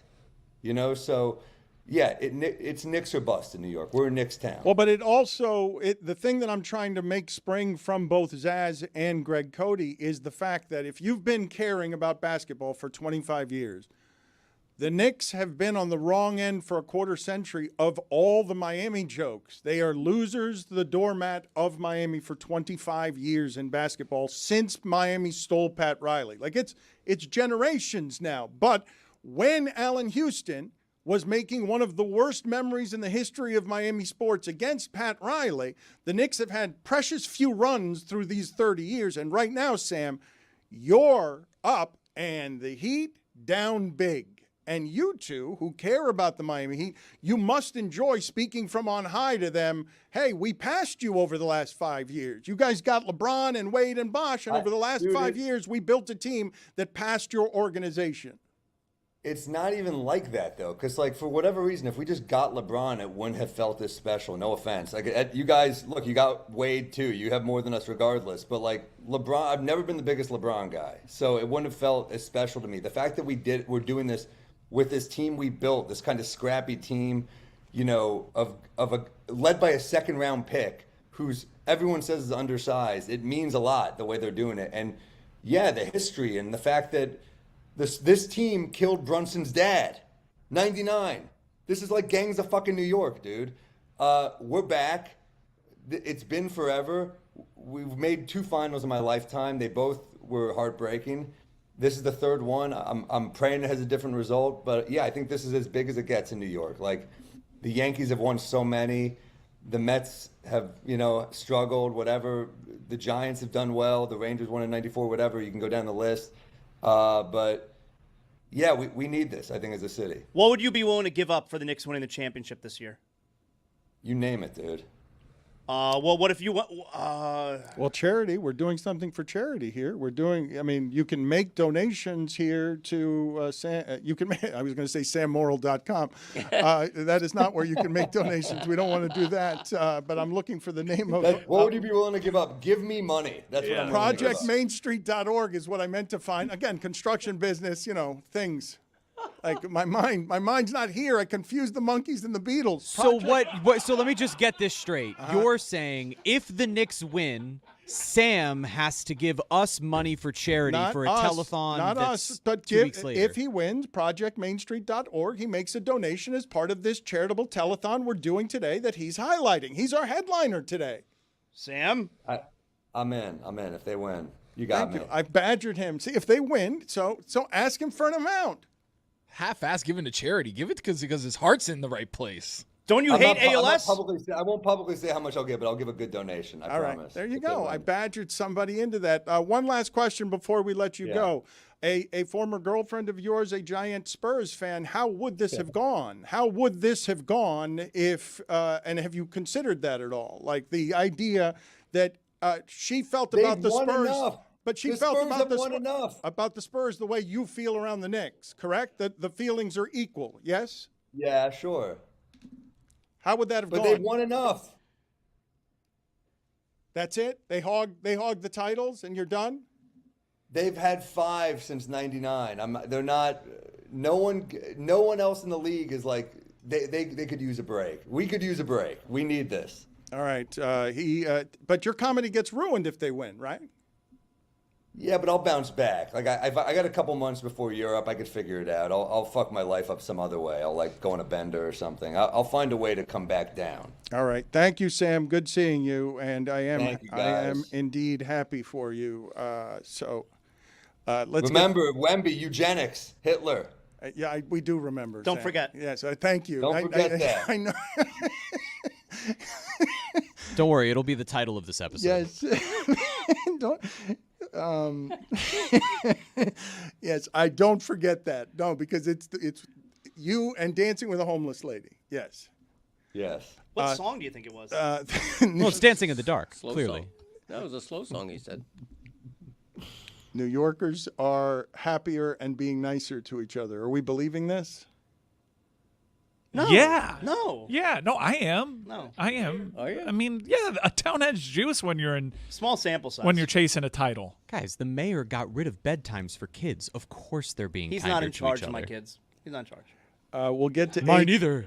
A.J. Brown and Myles Garrett in a moment. But getting back to the catchphrases, where are you, Greg, on the list? Are we at number 18, number 17, number 19? Where are we? Yeah, number 19 was nice chatting with you. And the two newest ones are... All right, hold on. So, but just for the record, okay, as someone who has loved and known Cody the entirety of this list. Make them start from the beginning again. Okay, we will do that. But nice chatting with you is a hell of a dismount at 19. Yeah, I am chatting with No, the I know. apostrophe. I know. But, Greg, you've been saying that since I've known you. That's how I signed off with Paul and Young Ron every 2 weeks. To think that Greg has 18 better than that suggests that what is coming your way down the pike this summer, bigger than the World Cup. No, this list is a monster. Like, if you're telling me that nice chatting with you is 19, when I think of that one, like, I would assume that's right at the top. If we're being honest, he probably has 28 better. That's why the list may have to grow from 60 to a top 70. It Is just it really might. gonna? It just might. Are you just It's report out of my it now? control. It's It's out of my control. Totally in your control. No. There are forces in nature larger than Greg, myself. do you already have one or two more? Like, do you have two that could have been in and should have been in, and you're regretting are not in, and therefore you're going to see if you have 8 more? Are we? They're coming to me all the time. I thought of one the other day that I added to the list. I'm going to possibly. So if you're still adding, see, you just saw what happened there, right? That's why it's out of my control. Zaz, you saw what happened there. How can one that you just think of be better than any of the ones you've already ranked? I'm not saying it's better, but it's in the... It's a list. That's how lists work. It's in the conversation, though. No. Let me tell you something about lists. Okay. If you make a list... Been waiting for this. Okay, this is Zaslow's personal list. Top 100 NBA players of all time. Yeah. Is everybody going to agree with that list? No. And the order of it and the ranking? No. Exactly. Zagacki. No, but if I came up with a list of 100 best players and then I remember a player I forgot, he wouldn't just be shoehorned into the top 20. Yeah, he would. What if you forgot? What if you forgot Elgin Baylor? Nice chatting with you. He boxed me in. I can't believe that's 19. Like, this is going to be such a monster list. Sponsors, I'm telling you, there's big money here. Sponsor the rest of this list. The next 19 are going to be beasts because, Greg. Yes. 18 is going to be revealed right now, and it's going to be better. You're telling me this is better than nice chatting with you, which is, I think, an eternal first ballot Hall of Famer. Okay. This is my list. I mean, for me, it's one spot better, but some may disagree. No, but you're respecting your list by trying to make these the best, correct? You know nice chatting with you, Greg. Nice chatting with you. Greg, you've been saying it since I've known you. It's almost your first words in our relationship. Yeah. Nice chatting right. with you. It was my first word. It was my first words in the crib. I'm going to say the first time you ever made me laugh was when we had a very short conversation. That's when you use it best, and you say nice chatting with you and you hang up. Right. Is this a bit? Are we actually going to get to the list? 18. He ain't heavy. He's my blank. It's not really blank. You fill in the blank. I'm getting a plastic tub that weighs 40 pounds down from the attic. My son's Michael is bringing it down for me. He says, "Damn, this is heavy," and I go, "He ain't heavy. He's my plastic tub." That's an example of he ain't heavy. He's my blank. Okay. One more time, further away. Now, Christopher did not particularly like that one. He did like number 7. How can that be? I had a nice chatting with you. Nice chatting with you. He ain't heavy. He's my blank. Okay? It's my first fill in the blank in the list, so it's making history here. And you want number 17? Not really. Okay. I'm kind of with Dan. Whoa. I'm the kind of guy that's not filling the blank? No. How is this How? list so I'm the kind of guy bad? that... How is this list so... How can the list... Well, maybe the next one's better. I mean, that's the way that lists work. The next one should be better, right? It should be. Yeah, one better. Number 17. Hey, that's what I'm talking about. I feel like that's my phrase. I regret asking... I say that's what I'm talking about. I regret asking... What do you do? You just stole one of my phrases. No, I've been saying it longer than and you have. made it sing-songy. It is sing-songy. That's You have to my sing it. gimmick. That's what I'm talking about. That's my How phrase. long have you been saying that? My whole in the crib. Oh, you're stealing my crib line now. Uh-oh. Now Zaz. we got a crib off. No. You You know don't- what just happened? He just got cucked. Which one of us? He took your catchphrase. That's bullshit. And you just sat there and watched. Okay, do you say hey? Because that's a key to this. I right? say, that's what I'm talking about. Okay, you don't say hey. Hey, that's what I'm talking about. So you just take someone's phrase and put a hey in front of it, and all of a sudden it's yours? I had no idea you said that. As always, driver comfort is paramount. Bullshit. That's what I'm talking about. That's my phrase. Okay, and my phrase is, hey, that's what I'm talking about. You can't just take something that I say and make it sing-songy. Sure I can, and throw a hey in front of it. Hey, hey with the monkeys. Hey, that's what I'm talking about. The monkeys came up with that. What are you talking about? Well, no, that was the Beatles. The Beatles are litigious. Who won? You all did. No. Who won? It has to be an elderly lady's voice. Yes, thank you. It's my mother. She's like 87 years old, sitting on the couch going, who won? Please stop for just a second. And I'm sorry to do this because we'll get to A.J. Brown and Myles Garrett in a second. The idea, this is stunning to me, Zaz, and you are right to be insulted. Zaz is a radio legend in this market. It's legit one of my top phrases. No, I'm going to say top 3. Yeah. The one I'm going to say, the one I most associate you with. I would say, wait a minute. This is so disrespectful, I can't even fathom it. Like, Zaz is a radio legend in this market. Hard stop. He's got 5 signature catchphrases. This, I think, is number 1 for me. What are the 5? Do you have 5? I know what number 16 is for Greg. I hope it's hey Thai food. If you were making a signature phrase list, that would be how long? That's what I'm talking about. Would be very high on the list. Would it not be number 1? What would I be mean, your- also, bad news for blank. Yeah. Very what about high. hey bad news for blank? And making it sing-songy. It's not yours if you do that. It's my phrase. All right, short list by you. Go ahead. Also, what do you say? That's mine?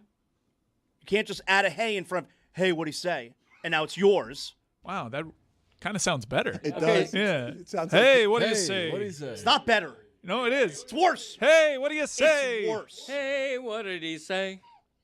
That's Yeah, good. Greg. Hey, what did he say? That's so good. Thank you. It's copyright. Cucky, right? He's back. By the way, if I could just tell the audience, okay, because it's happening again. It seems to happen every few days. Yes, I have seen the picture of the Cuck Command Center. You don't have to send me the tweets anymore. I've seen it. Thank you. Thank you.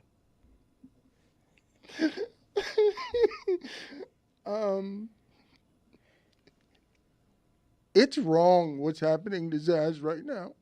Is it? But our audience, yes. Yes.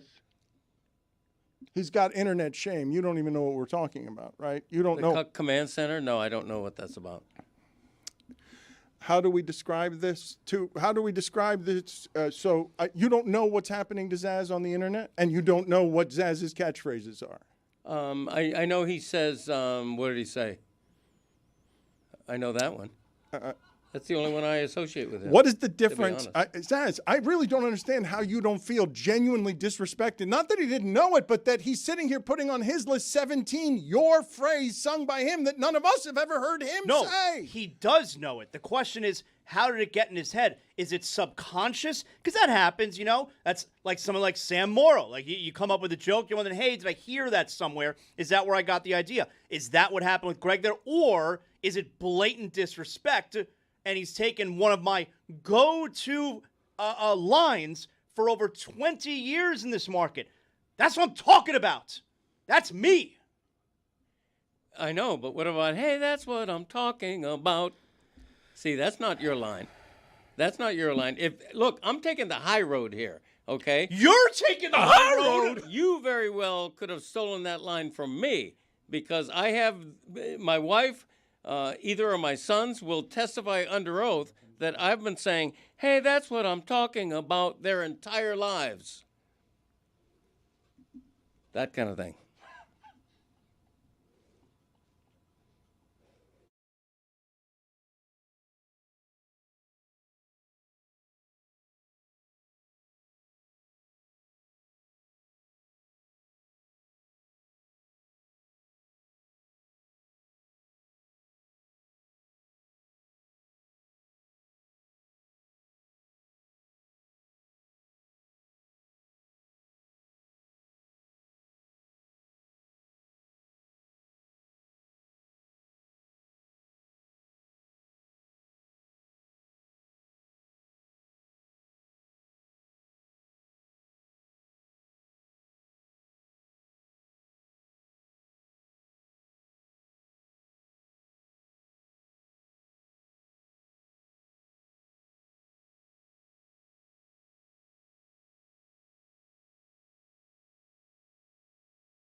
Coming up today on the alley oop, Chet Holmgren.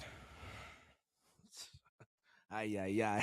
Walking papers. Also, we have the flop of the millennium. Where's Patton Oswalt? Also, Don Jones. What are you thinking talking about Cleveland may or may not win a championship, but you've already won at life? I've got lots of things to say. So does Juju, so lock the in. We went off in the full episode. Man, this full conversation was one for the books, bruh. Greg Cody, can you please give me some assistance? I need some help from a mentor and someone I admire on the correct way to run a business when the following happens. I walk into the other room, and on the televisions, headlining for the merchandise this show sells, LeBatardAF.com, is a shirt celebrating Zaz and one of his best jokes on our show. And on all the televisions as I come out, I'm surrounded by a T-shirt that says "Not a Cuck." And Greg Cody, when I walk out there and the star of that T-shirt says, while looking at the business he's invested his heart into now, who's the market for that? When the star of Not a Cuck looks at that T-shirt and says, who would buy that? Do you think that I'm doing advertising wrong? It's a weird T-shirt. I don't think Zaz would buy it or wear it.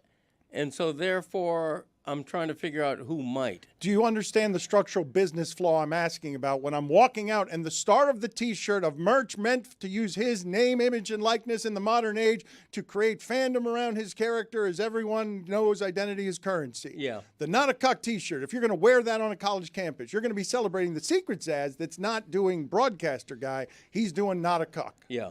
I don't even know how many people know what the word cuck means in a sexual romantic Do you know? context. Do you know what it means? Given that you didn't know what the Cuck command center was, and this is what's burying. So maybe those people are a market for the Not a Cuck joke. The people who are Zaz is getting buried on the internet, and you don't understand why. Yeah. You're sitting in the middle of our show, and because I don't think you know what a cuck is, and Well, you don't of want to course be I do, out. Yeah, I do. You know, I'm a learned man. You know. Do you know what's happening to Zaz on the internet? I don't know. I'm not on the internet every day. Like Really, you go days without being on the internet? Well, first of all, is it YouTube? Is it Instagram? Like, what is happening where to you? Twitter. Twitter. Yeah. Okay. We don't call it Twitter anymore, but your point is well taken. X. No. I have zero idea what is happening to you related to cuck on Twitter. I don't know. Our listeners like sending me pictures of different cuck chairs, almost always in hotel rooms. Okay. Yeah. What's a cuck chair? So you don't know what a cuck is? Yes, I do. What's a chair, though? So put two and two together, then. If you know what it is, you know what a cuck is, you know what a chair is. Right. Put two and two together. What do you think it is? It doesn't matter. It's okay. I'm going to investigate No, this. well, Yeah, of you course, should no, investigate. because But you- I will say, when we're talking about the market for these shirts, I did recently purchase with my own hard-earned money a shirt with Greg Cody's face on it that says, "My wife always handles the wand." So there are people out there who are There going you to go. buy these Thank shirts. you. Where's my residual? Well, David Sampson says that without Dan, none of us have a face, so we don't get any money from that. The other question I'm asking, though, the rest of you, before we get to A.J. Brown and Myles Garrett, I am going to get to that here. Is that the way to run a business? Like, just as a curiosity, I don't know whether I'm speaking out of line here. You are now full-time. Like, you are somebody who's got a percentage of Meadowlark Media. Zaslow is officially, I don't know, yes, let's celebrate this. I don't know whether there's a company announcement of some sort. There's lukewarm interest. Thanks, Tony. I thought you were always full-time. You get the Pulitzer now, too? I can claim it now. Yes, he works Congrats. for a Pulitzer Prize-winning. all right. Thanks, Roy. Wait a minute. While he was here, he worked for a Pulitzer Prize-winning media company. So everyone but me and Greg, then. Greg is not full-time. No. Nor do I own a share of the company. Do you want to be full-time? You could be. Really? Yes, of course. I've been asking you to retire for years. Yeah. What's in it for me? It's not really retiring. That's true. That would not be retiring to go from one full-time job to another. I just don't know how it ends for Greg Cody at the Miami Herald. I don't know how that ends. Be careful, Greg. It's not what you think. You're going to be working construction. I could do that. I need to make this clear before this gets back to the family that I'm sitting here saying I'm running a construction company. To be clear, because we've already said too much here. Her father was the leader of a construction company. And now you are. Now you own and run the construction company. The estate. Sick inheritance. The estate is now responsible for a construction company. That does not mean I'm running construction. People must look at you sideways. He passed away, and all of a sudden you're in charge. You guys have me. You guys have me. No, but what you guys are doing is all of a sudden at night, I'm walking in Dickie's work boots and a miner's hat, and I'm walking across a dusty trail and with a clipboard saying, Mario, arregla esto. ¿Qué están haciendo aquí? You nailed it. That's exactly what I think you're doing. By the way, I need some closets set up. Do you have a guy? Can you come and do it? I don't know.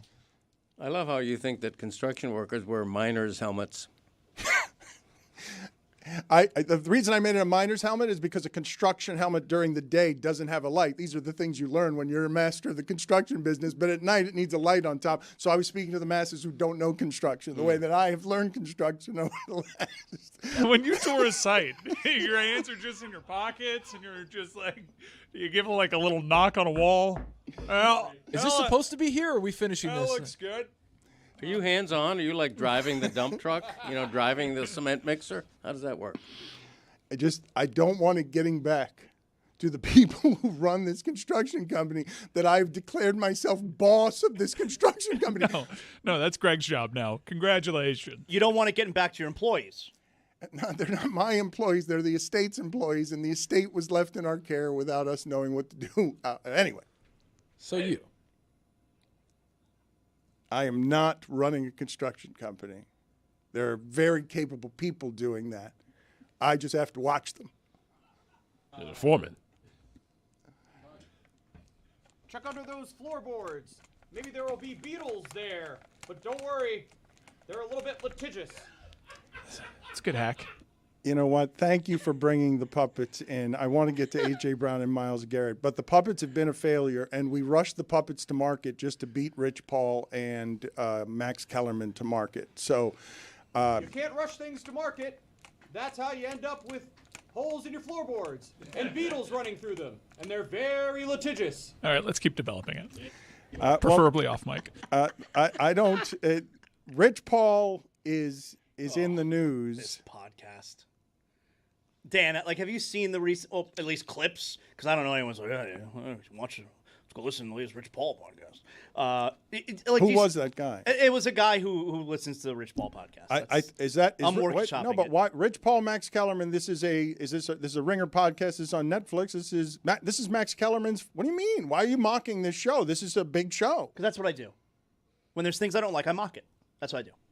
And what don't you like about it? Well, because it appears that this Rich Paul podcast, it's just a podcast that he uses to prop up his friend. That's the whole show. It's him just giving examples of how LeBron is better than Michael Jordan. That's every clip I see. It's an infomercial for LeBron James' marketing arm. Yeah. It's just like we have to remind everybody that LeBron is the greatest ever, and specifically that he's greater than Michael Jordan. Like for instance, okay, let me play a clip for you here, Dan.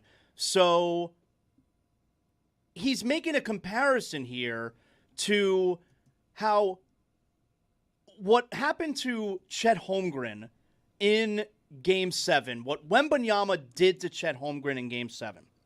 He then finds a way to compare that to what LeBron did to Steph Curry back in the 2016 finals. Now, I've never heard that comparison before, but apparently what Wembanyama did to Chet Holmgren is very similar to what LeBron did to Steph Curry. Can we have that clip? I always looked at LeBron to be more of what I would say was the people's champ in terms of, like Muhammad Ali was. Mm-hmm. Yeah, even when he lost, I felt like people really embraced him.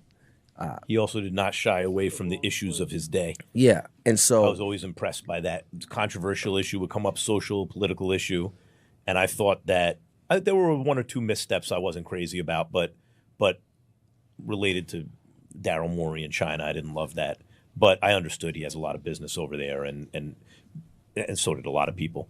Okay, so you have to excuse me. That clip there, though, was him comparing LeBron to Muhammad Ali. And at least upon first hearing it, like, I don't know, like, do you feel like LeBron and Muhammad Ali are very similar? Like, Muhammad Ali was giving up parts of his life for the things that he believed in. Like, he gave up the heavyweight championship to stand on what he believed was his morals. And, like, do we feel like that's LeBron? No, I don't compare them at all, and that certainly flatters LeBron. But why would you be surprised that a podcast with LeBron's agent would be pro-LeBron? Oh, well, no, not pro-LeBron. It's consistently using it as an opportunity to prove to everybody how LeBron is the best or LeBron is better than Michael Jordan. Let me give you the clip here that I was trying to set up where he makes the comparison. LeBron apparently did to Steph Curry what Wembanyama did to Chet Holmgren. What Wemby did to Chet, in a way, is what LeBron did to Steph in that game. Well, I don't know about that, Max. It was an emphatic. Like when did he scream on him in Game 6, right? Where he blocked the shot. He blocked his shot and screamed on him, and Steph kind of like had his head hung, right? There was something in that moment where it was like, yo, you got to you can't let someone. I just think with like that.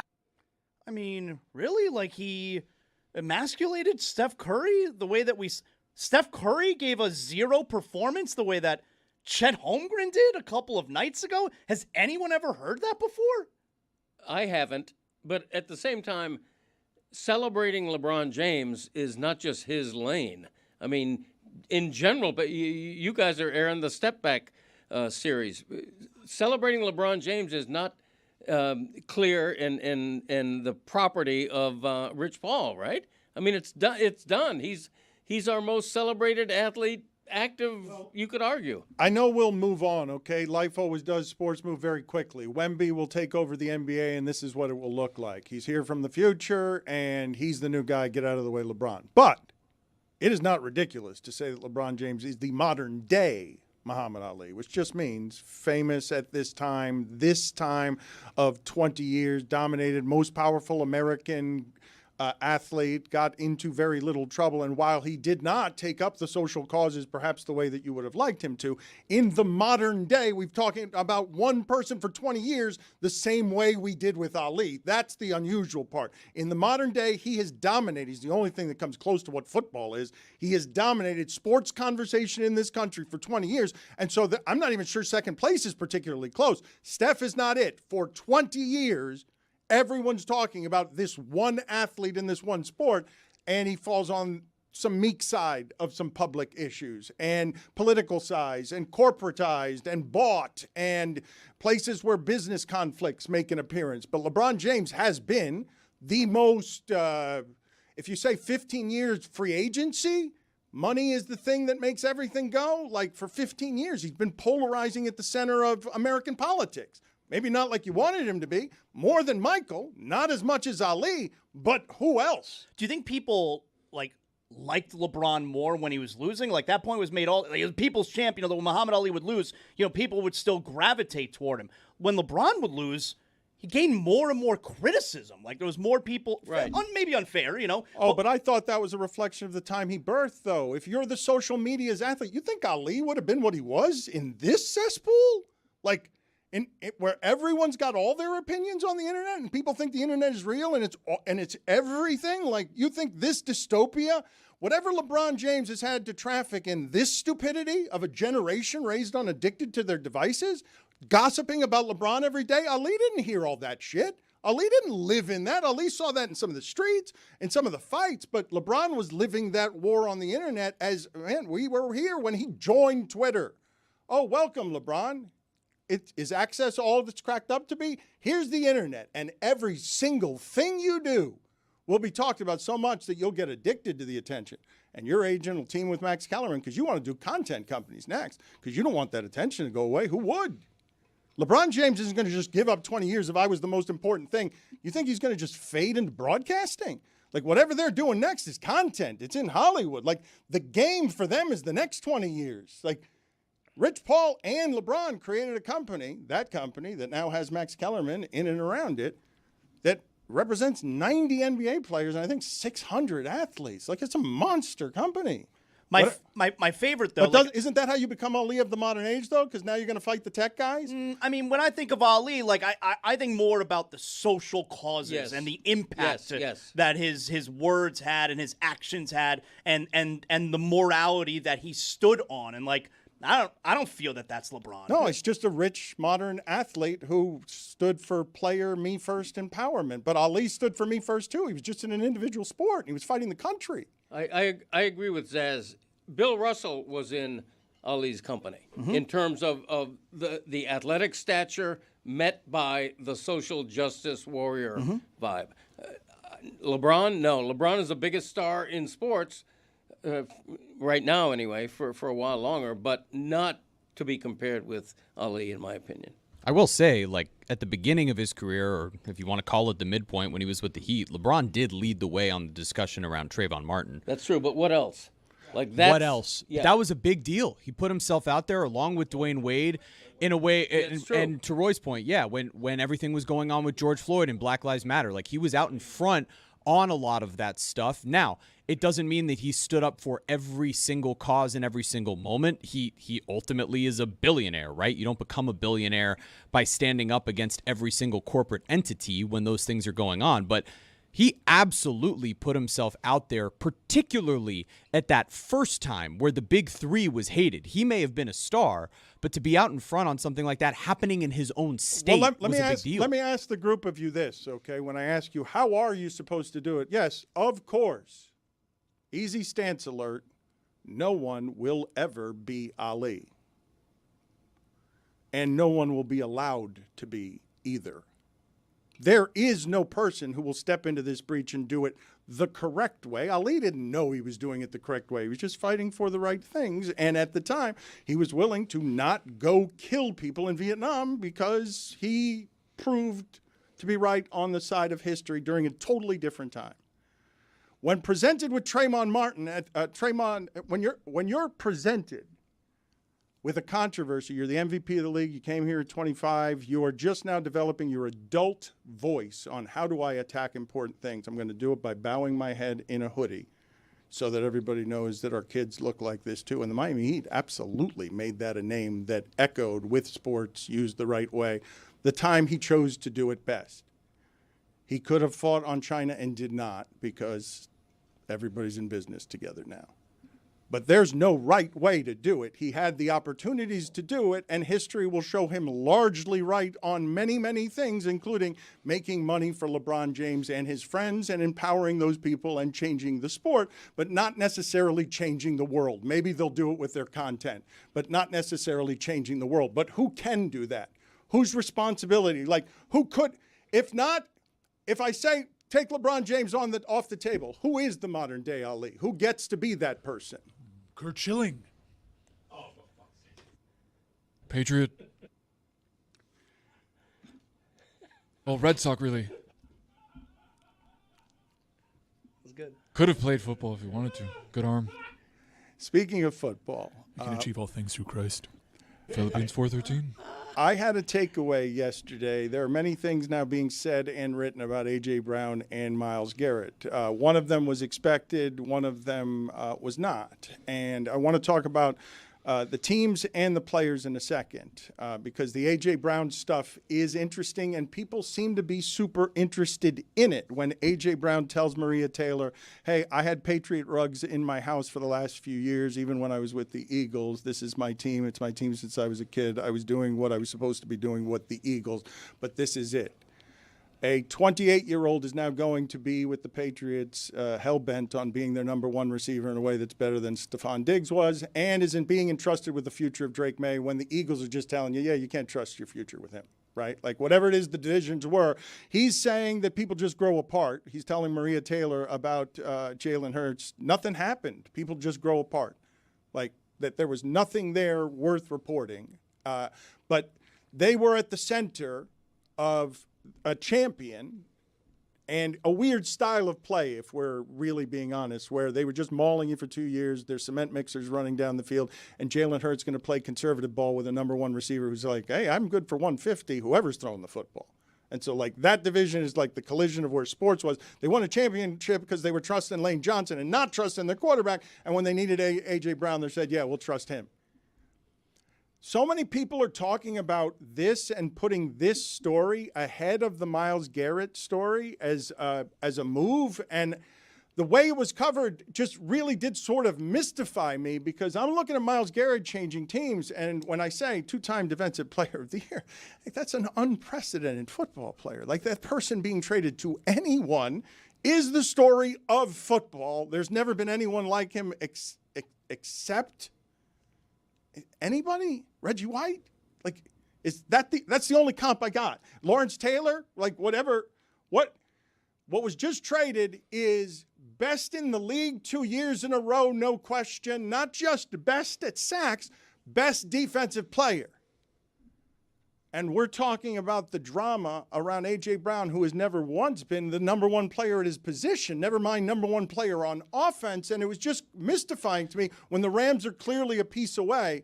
And wherever it is that the Eagles and the Patriots were, the Rams, wherever it is you thought last year the Eagles and the Patriots were, the Rams are closer. Like, the Rams are more legitimately ready to take over the next two years because of who they've got in charge, the moves they're making, the specifics of, no, we're playing for right now this year, because I don't know what my quarterback's going to look like after the year. The way the Rams are going all in, I thought that story overshadowed the A.J. Brown story by skyscrapers. It should. The Myles Garrett trade is legitimately one of the biggest trades in the history of the league. And sports. Like, without a doubt. It's one of the biggest trades in the history of the NFL. I stopped to say in sports because in that sport in the NFL, just so many players. Like, it's hard to trade for one guy. No, the reason I just say it is because Myles Garrett, in terms of all-time greats across sports, whether I'm not talking about fame or legendary status, the best there is don't get traded. Yeah. It's without question one of the biggest trades of all time. And I think that... I don't know why Roy's laughing. I don't know why Roy is laughing at... You having lunch with the boys, fixing up that skyscraper later. Nice hat, asshole. No, I'm just kidding. Got you there. That's a Greg Cody. First down. Hooah! That joke has to be so good to interrupt you in the middle of your work. It's a good joke. It's a very good visual joke. Jeremy's still wandering around with that puppet, doesn't know what to do with it. We spent money on those puppets, and we wanted to go first to air because Max Kellerman had a puppet when I was having dinner with him. He said he had a puppet. We are not going to the puppet right now. We are still talking about the biggest trade, arguably in sports history. Enough with the puppets. All right? I'm glad you mentioned Myles Garrett. He's going to be an L.A. Ram. Dan, did you hear that? It's going to be an all-L.A. Super Bowl. That's right, Dano, like 1980, Lake Placid. And he's always willing to put his hard hat on and compete just like me in construction. Wait, where'd that go? My puppet doesn't look like me. I think there's a reason why the discourse was what it was. And it's because Adam Schefter's been working on this A.J. Brown thing for a very long time. He primed everybody before the draft that this wasn't going to happen. And then yesterday, we are going to have this trade complete inside of 24 hours. ESPN had mobilized. They were ready for this day. Adam did a lot of reporting on it. That was going to be wall-to-wall coverage. And then the Myles Garrett thing shocked everybody because there wasn't a rumor about it.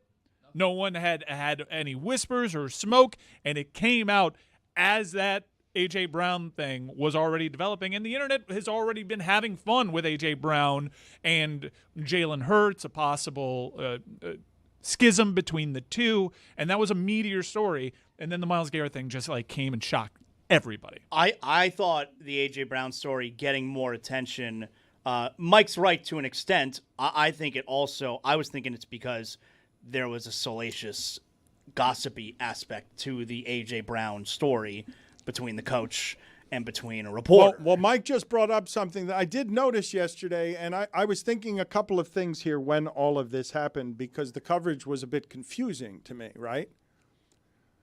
when Myles Garrett gets traded anytime in my lifetime, whatever that is, okay, network news and all the sports places shout from the mountaintops for days, you're not going to believe who just got traded where. This is a shocker. And it had on it, that story had 3 names on it when I was reading the byline. It said, sources, the Garrett story falling out of the sky, sources told Ian Rappaport and Adam Schefter, and there was another name on that story.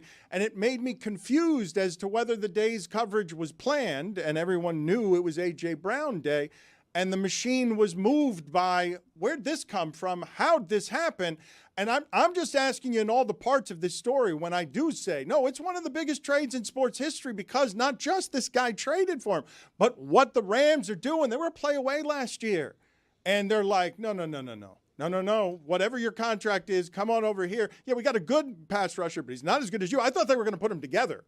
I thought the two of them, I thought it was going to be Verse and Garrett, and I'm like, holy shit, what are they doing there? They've got all the corners, they've got all the pass rushers. They're going to club everybody this year if they don't get hurt. I saw we were laughing because the lower third said on First Take, are the Rams now Super Bowl favorites? And they had the odds, the market pricing according to the DraftKings Sports app. And I'm like, well, when you checked that app yesterday, they were already the favorite. So are they still the favorites? They're more the favorite. Yeah, does Myles Garrett hurt their chances of winning the Super Bowl? Bigger favorites. I could really use to have Puka's hands in my construction business. I don't know. I'm working on it. I'm telling you, though, that when Zaz says this, what should have mushroom clouded into the sky yesterday. Look, we are all understanding now that there's orchestration in what the information business is, right?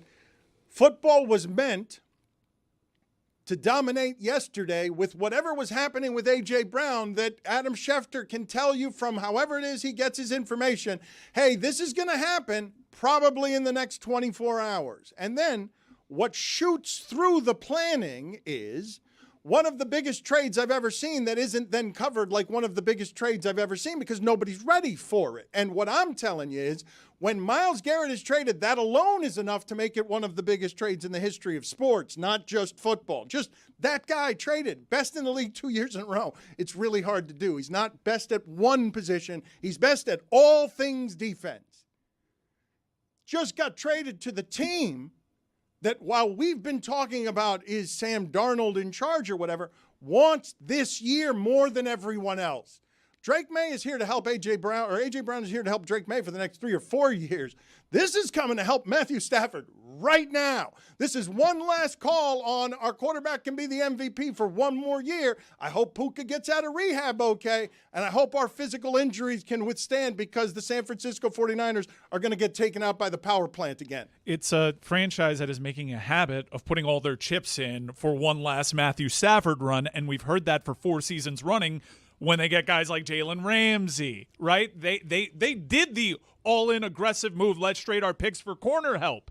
And they end up with Myles Garrett, and it caught everybody by surprise to the point that I haven't seen a think piece or really any sort of information on how the contract that was reported to be impossible to move ended up on the team that doesn't have any cap room or assets to get something like this done, and yet we are always saying that the NFL salary cap is a myth when the LA Rams make a move like this.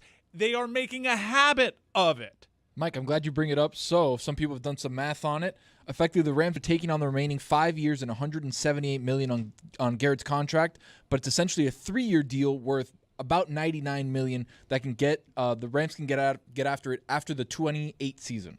A lot of stuttering there. My bad. Okay, and no information that's useful to me because I didn't understand what you were saying. Okay, so 5 years for 178 is essentially a 3 for 98. They can get out of it after the 28 season. The larger point I would say here, because I don't you can give me math explained well or explained poorly. I gave you both, but what I will give you is the cap hits for the Rams. So next year they're only paying them $8 million. That's why they're able to do it. But no, you don't need to explain anything to me about the salary cap for me to tell you Hey, world, what the Rams just announced is that they're more all in on Stafford and McVay this year than anyone's all in this year in football. Not Mahomes, not the Patriots. What are you laughing at, Roy? Are you laughing at the puppet or how poorly Tony said all of that? This has been an excellent show, man. Today has been fabulous. That's not And what the I was puppet. asking. Also leave me And out the of puppet. this. The salary cap, I know the permutations actually matter and are important, but Greg, you're our football expert. Am I dabbling in hyperbole when I say this is one of the biggest trades you will ever see in sports? It's one of the biggest, and it's certainly the biggest of this offseason, 100%. And one of the reasons I love it, it's a much bigger trade than A.J. Brown on the face of it, but also because of the surprise element. Everybody's known for months that A.J. Brown was going to be traded. Everybody's known for months that the Patriots were the landing spot. This, how refreshing is it in the age of insider scoops to actually have a blockbuster trade that surprises It just you? makes me think that Delightful. we've been sleeping on McVay here for a few years because he's just getting close, as if he didn't win the entire sport before Goff neutered him. Like, this guy was ahead of the entirety of the curve. This ostensibly, yes, Myles Garrett is available to everyone, right? Yeah. Yes, and it's the team that always finds a way to add the final piece. They must have a half dozen final pieces on this team. Well, no, what you were saying before, I know you guys were making fun of me all of last football season about the fact that I was saying, Jesus, the Rams are great. Like, I know they're great. And then, whatever, punt returns, weird fumbles, Seattle beats them, and, they lose. They lose for whatever the reasons are. One of them pass rush, actually, because their corners got exposed because Verse and others, well, that's going to be solved. Like, one of the problems they had at the end of the season is the defense couldn't get off of the field, and so they just got the best there is. Like, it's not maybe somebody else is. No, they just got the best there is.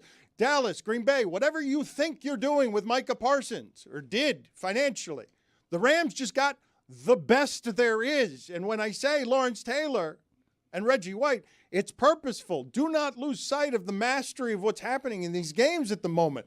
When you talk about LeBron James or Ohtani, Myles Garrett, the best there is all time at getting at the quarterback. Will you look at how fast they're getting rid of the football? He'll still wreck you. Like, there's never been anything like this in the league, and now the Rams have it. I cannot believe that Myles Garrett leaves Cleveland and they only get one first-round draft pick for him. And I understand Verse is a fine player, and I understand he's good. They got a second and a third, but one first-round draft pick for the reigning Defensive Player of the Year, perhaps the greatest defensive player of this generation. And the only argument that you would have against that is probably Aaron Donald, who is now threatening everybody with workout videos. They need to check him out. I don't like this They one gotta test bit. him. I am so scared for Carson Beck. Can we see some of those, please? Please tell me we have Aaron Donald working out videos, because Aaron Donald is the only thing in this generation that comes close, and I think even Aaron Donald, do I have this wrong? Would there be more respect in doing it from the middle? I think Aaron Donald might even say Myles Garrett is the best of our generation. Yeah, he looks at that guy and is like, oh, that dude is good. Maybe not, though. Maybe not. Aaron Donald was doing it from the middle of the field and putting up sack totals that were in double digits. Like, I just can't believe that the Rams got him. Like, what do I have to do to make a football story bigger? Like, what to give you surprise, give you the Rams, give you how much more stardom? I got to make it a quarterback? Yeah. That's a great question, Dan. Let's put it to our audience. Who's the better defensive player, Aaron Donald or Myles Garrett? Greg? Myles Garrett. Zaz? I think Aaron Donald. Audience? I'm listening. That one's razor thin. That's how we started our social media campaign with ESPN. Aaron Donald is a beast. That was my first. Foray into I think ESPN. they're both great in their own way. Aaron Donald is special in what he does. So is Myles Garrett. I'm Elon Musk. Oh wait, wrong bit. Thank you, Billy. Don't give him the keys to the angel.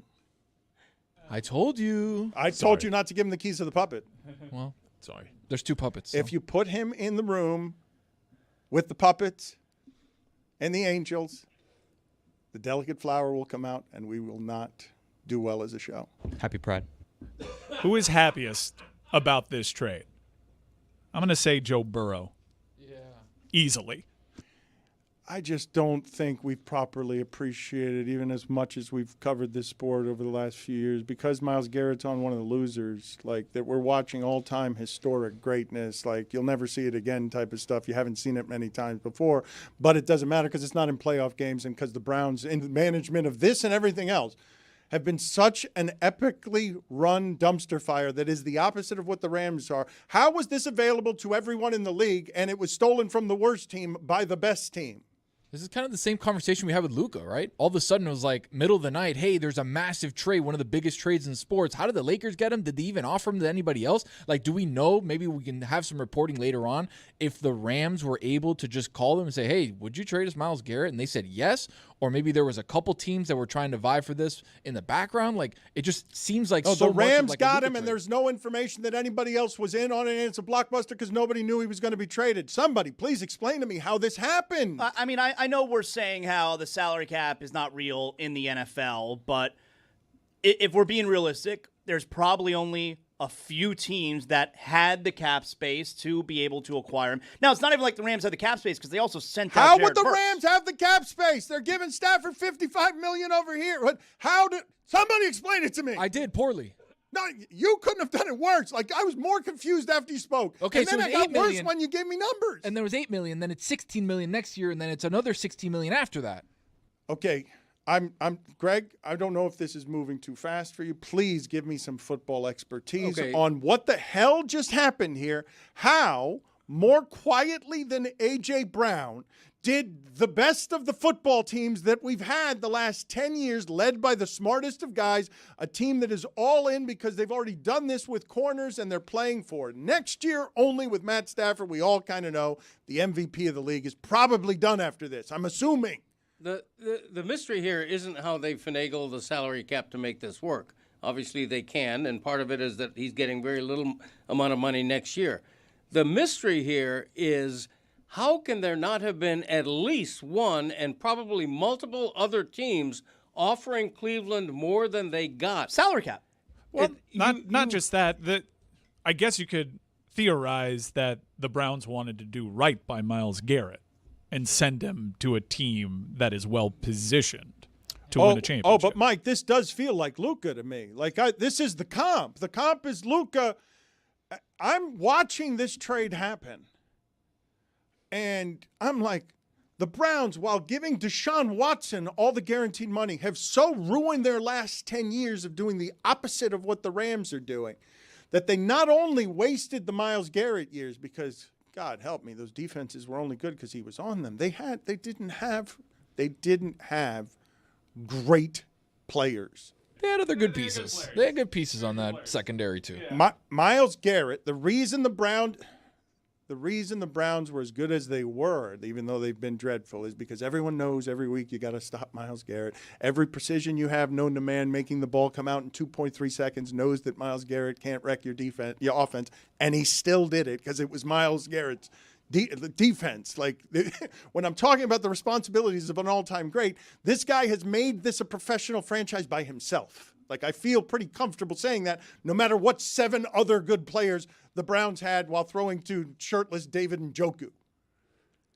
Like, I got it. Don't forget what he did to Mason Rudolph. I got it. The Browns. What happened there? The Browns might have had 6 good players. For a Steeler, but I was a Patriot. Man, that is confusing. See? For 10 years, or however long it's been, Myles Garrett is the best thing there is on defense. That never gets traded. this is in its prime. I had problems with the ages yesterday with A.J. Brown at 28 and Jalen Waddle at 27. How old is Myles Garrett? Because if he gets hurt, yes, this is a disaster, and the Rams will have disasters because of how they're going all in.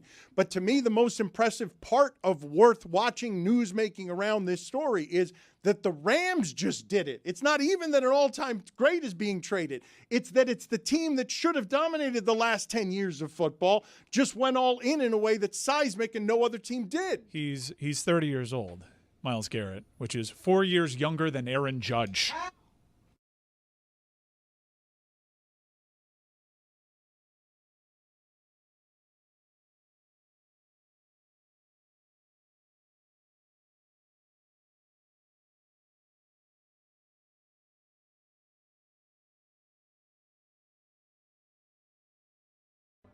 Top 5 things Nick Wright looks like. You'll love this, Zaz. Willy Wonka. He looks like he's in Hamilton. OLI. He looks like Willy Wonka, the harder years. This is an amazing picture of Nick Wright. How have I not seen this? Number 5, because you don't follow me on Twitter or Instagram or anything else. Number 5, he looks like one of those AI reimaginings of a live action Grimace. That's Grimace from McDonald's, if you don't know. As opposed to Grimace the attorney. Yeah. Number 4, he looks like he's got an interview with the vampire in Detroit. Number 3, he looks like a failed magician hired for a company retreat in Reno. Number 2, he looks like the same failed magician in Reno has another gig across town as a Prince impersonator. And the number 1 thing Nick Wright looked like on the Sports Emmys night in his outfit is he looks like he's threatening to blow up Gotham if the Batman does not reveal his true identity. I mean, I'm sorry. I did not know you were there, so I will ask these questions honestly. Were you with Pablo? Did Meadowlark Media come inches from Nick Wright having to hand Pablo a Sports Emmy? Dan, you know me. I have a podcast called Basketball Illuminati where we keep our third eye open. There is a very strong conspiracy theory that we had a La La Land Moonlight situation where Nick Wright just read somebody else's name out of spite so that we wouldn't win. Wow. That can't be a real conspiracy. Why not? That would be great work from the Joker. That's what he does. He doesn't steal things. That's what he does. By the way, again, if you're listening to the pod, please go back and watch this on YouTube. Please. I can't. It's a great picture. Like. It's a great picture. You just did describe what he looked like. You did it very well. I can't believe that he. It's like a Crown Royal bag. That he almost had to hand Pablo. Yes. Put the picture up and ask the poll question. Does Nick Wright look like a Crown Royal bag? Zoom in. Very good. I'm having an interesting experience on a nightly basis now, Dan, at home. So my wife's trying to be supportive, all right? She's trying to be supportive of me and my career. And so she likes me to play her back a lot of the show. We'll watch it on YouTube in the evening. Yeah, that'll end soon. Bad idea. We're doing it like on a nightly basis. Hey! It's been going on for a while now. And she only wants the funny parts. Like, she doesn't want the sportsy stuff. It's not for her. But we'll watch a lot of the shows. And so the days of the week that Greg is here is a really weird experience that I'm watching on the couch with my wife. It's uncomfortable couch. Because she's into my dad, huh? So they start to love him. They do. Like, okay, that hasn't happened yet. All right? Like, maybe we'll get there. It hasn't happened yet. She's like utterly confused with him. You know, me, and we've gone through the history of this plenty on this show. I, for years, did not appreciate Greg's appearances because he's not a radio person and he constantly makes mistakes, and like it's almost like he doesn't take it seriously. But at least I understand what's going on here. My wife has those same opinions, and like she doesn't understand how how he's allowed to be here. What do you mean allowed? Well, like he's a legend. Well, she doesn't know that. But like yesterday, for instance, when he coughs and he can't breathe, all right, and he can't get out any of the words. I didn't tell my wife that was about to happen, that was coming up. She's never seen it happen on television, right? She's never watched a paid professional program anywhere where it's happened to a broadcaster, right? Where it's just a sentence in and he just starts coughing and then you don't understand the rest of what he said. So he does that, and my wife is horrified. And she turns, she goes, "What?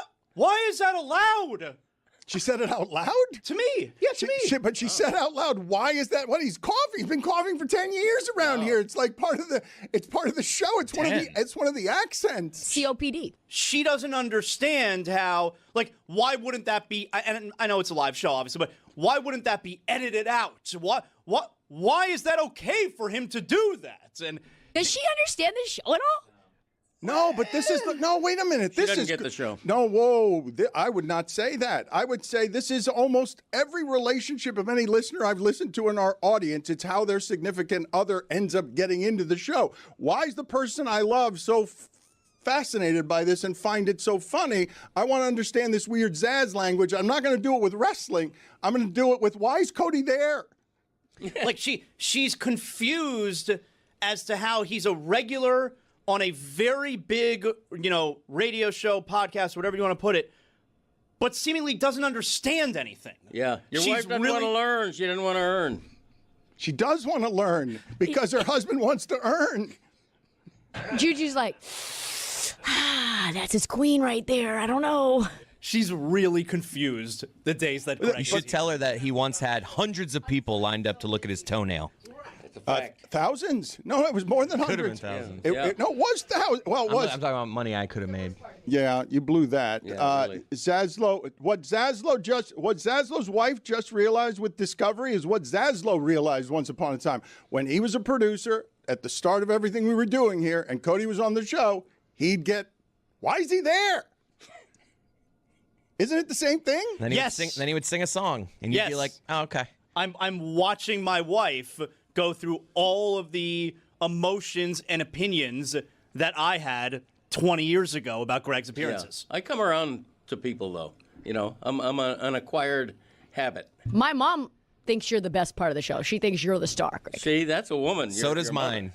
That's a woman. What is that supposed to mean? Put on the poll at Le Batard Show. That's a woman. Yes or no? A little sensual for my taste. I mean, this early. I mean, I love people who love me. Top 5 things Nick Wright looks like. You'll love this, Zaz. Willy Wonka. He looks like he's in Hamilton. OLI. He looks like Willy Wonka, the harder years. This is an amazing picture of Nick Wright. How have I not seen this? Number 5, because you don't follow me on Twitter or Instagram or anything else. Number 5, he looks like one of those AI reimaginings.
Greg Cody. We're doing 4 hours live. They're not actually 4 hours every day this week. They're 38 minutes, 40 minutes, but we are trying to do the entirety of the show live for you today. And I don't feel great about everything happening with the puppets. It bums me out. But I think I can lift the mood around here just a little bit, because those of you who have been with us for a really long time, 20 years, 790, know what this is, because you've grown from kid to parent to maybe grandparent on our 20 years of time listening to us.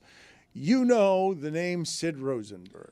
It is embedded in the early days of Miami radio, when I would say that Miami sports radio was among the hottest things going in the country. I would say the lineup that we built at 790. Best in the country at a time.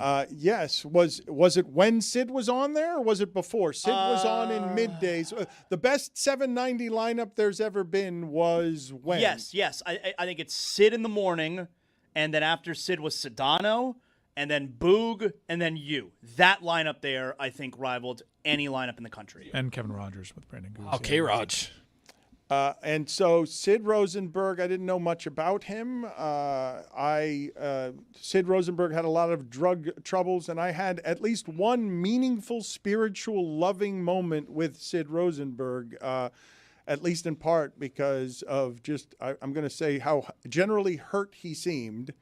And yeah, I had a moving moment with Sid Rosenberg, who seemed troubled the entire time I knew him, like just deeply troubled, grabbed by addiction, and always in a state of sort of recovery. So it's been sad a little bit, right, to just watch as the country has become what the country's become.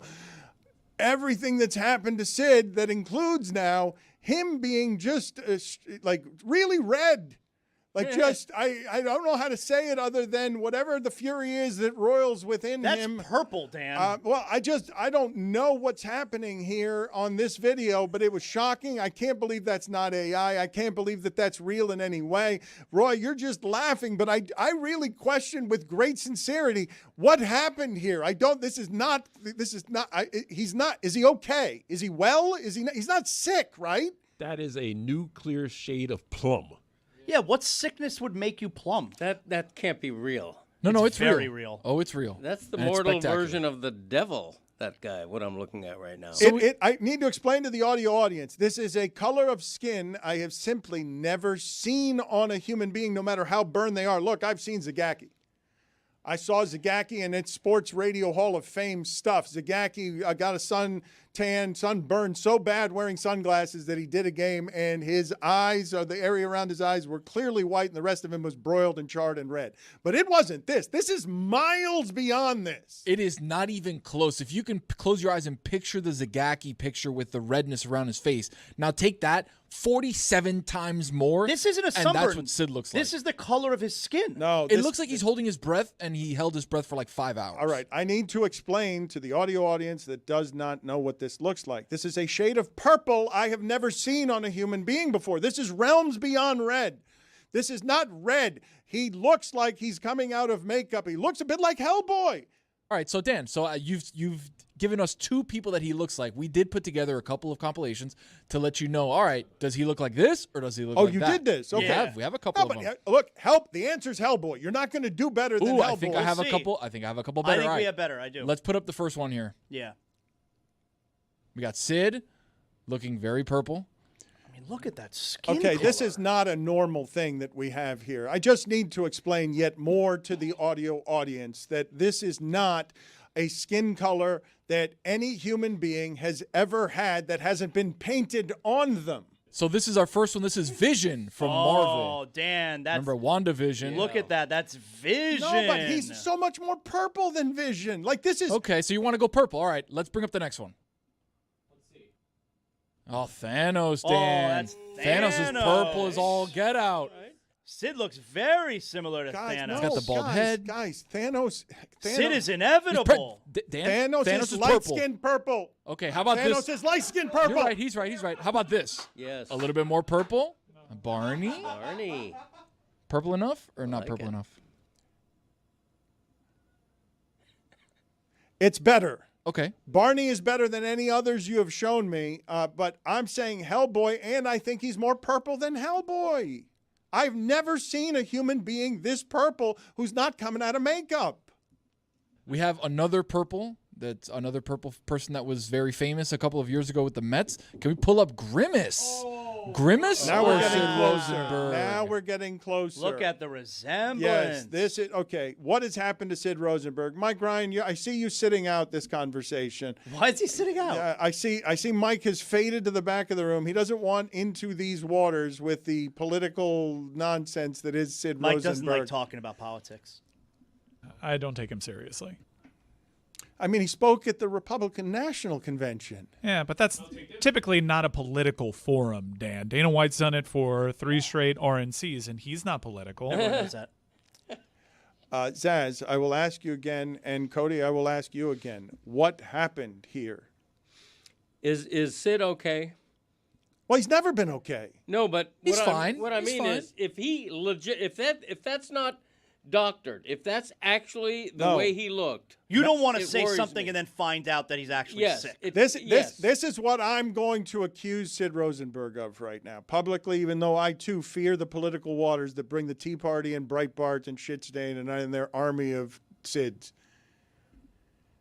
Sid Rosenberg has been charred from the inside as his hatred for all the things that America has become as immigrants overrun ICE, and has mushroom cloud exploded from inside on the politics of rage, trying to protect his country from like the Le Batard Show in the afternoons. Those boys are awfully Latin.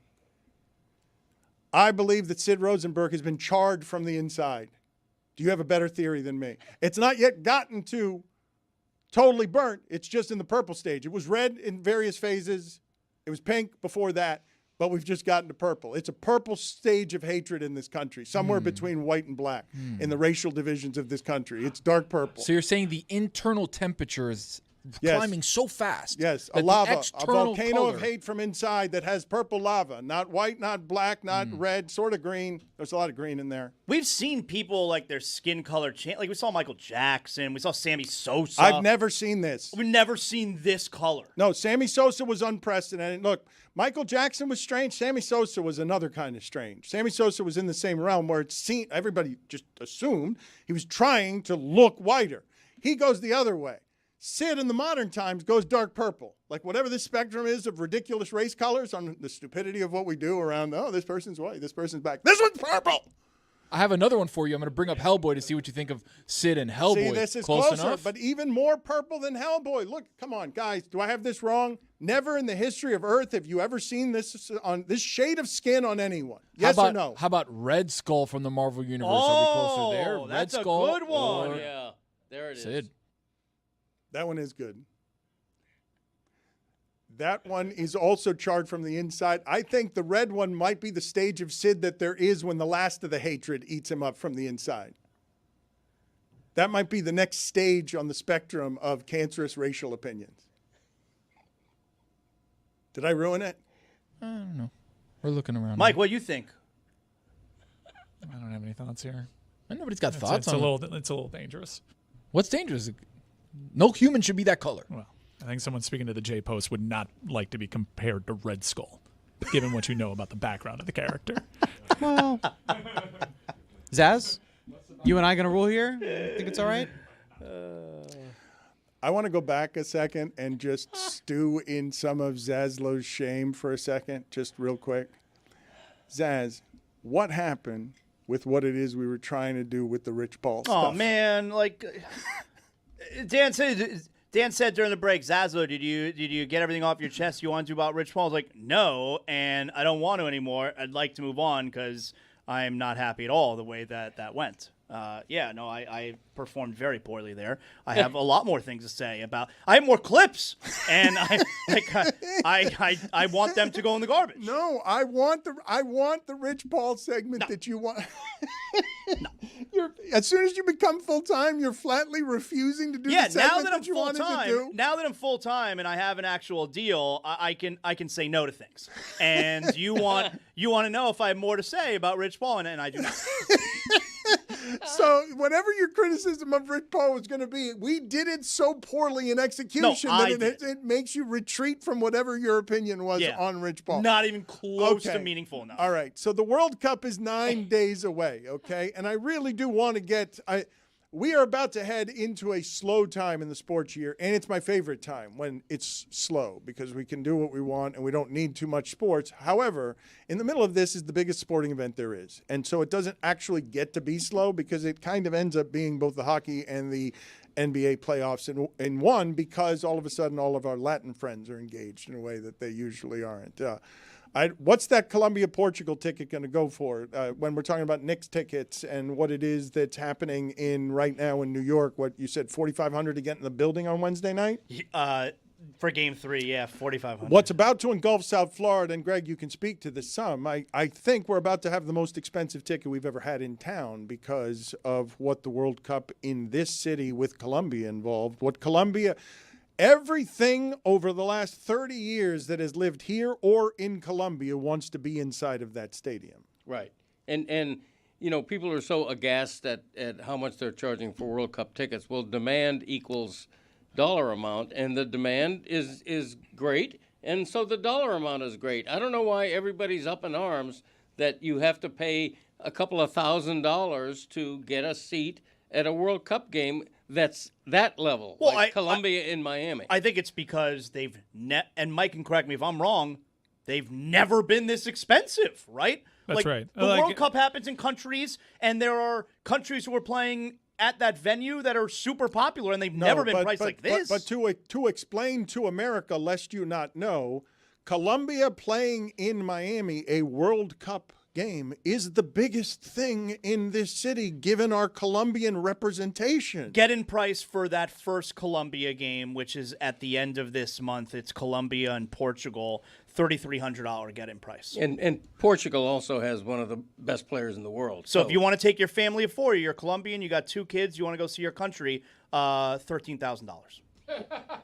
Or you can fly to Guadalajara, like I am, to watch them play Congo. Granted, not an opponent of Portugal's stature or skill, but it's much cheaper to do it that way. Oh, but Zaz, what I would say to you about this that I do find interesting, if you are to shake your head and say, yeah, expensive tickets to expensive games, well, the people who get priced out, though, when Venezuela won the World Baseball Classic, that's the World Baseball Classic, that's not the World Cup.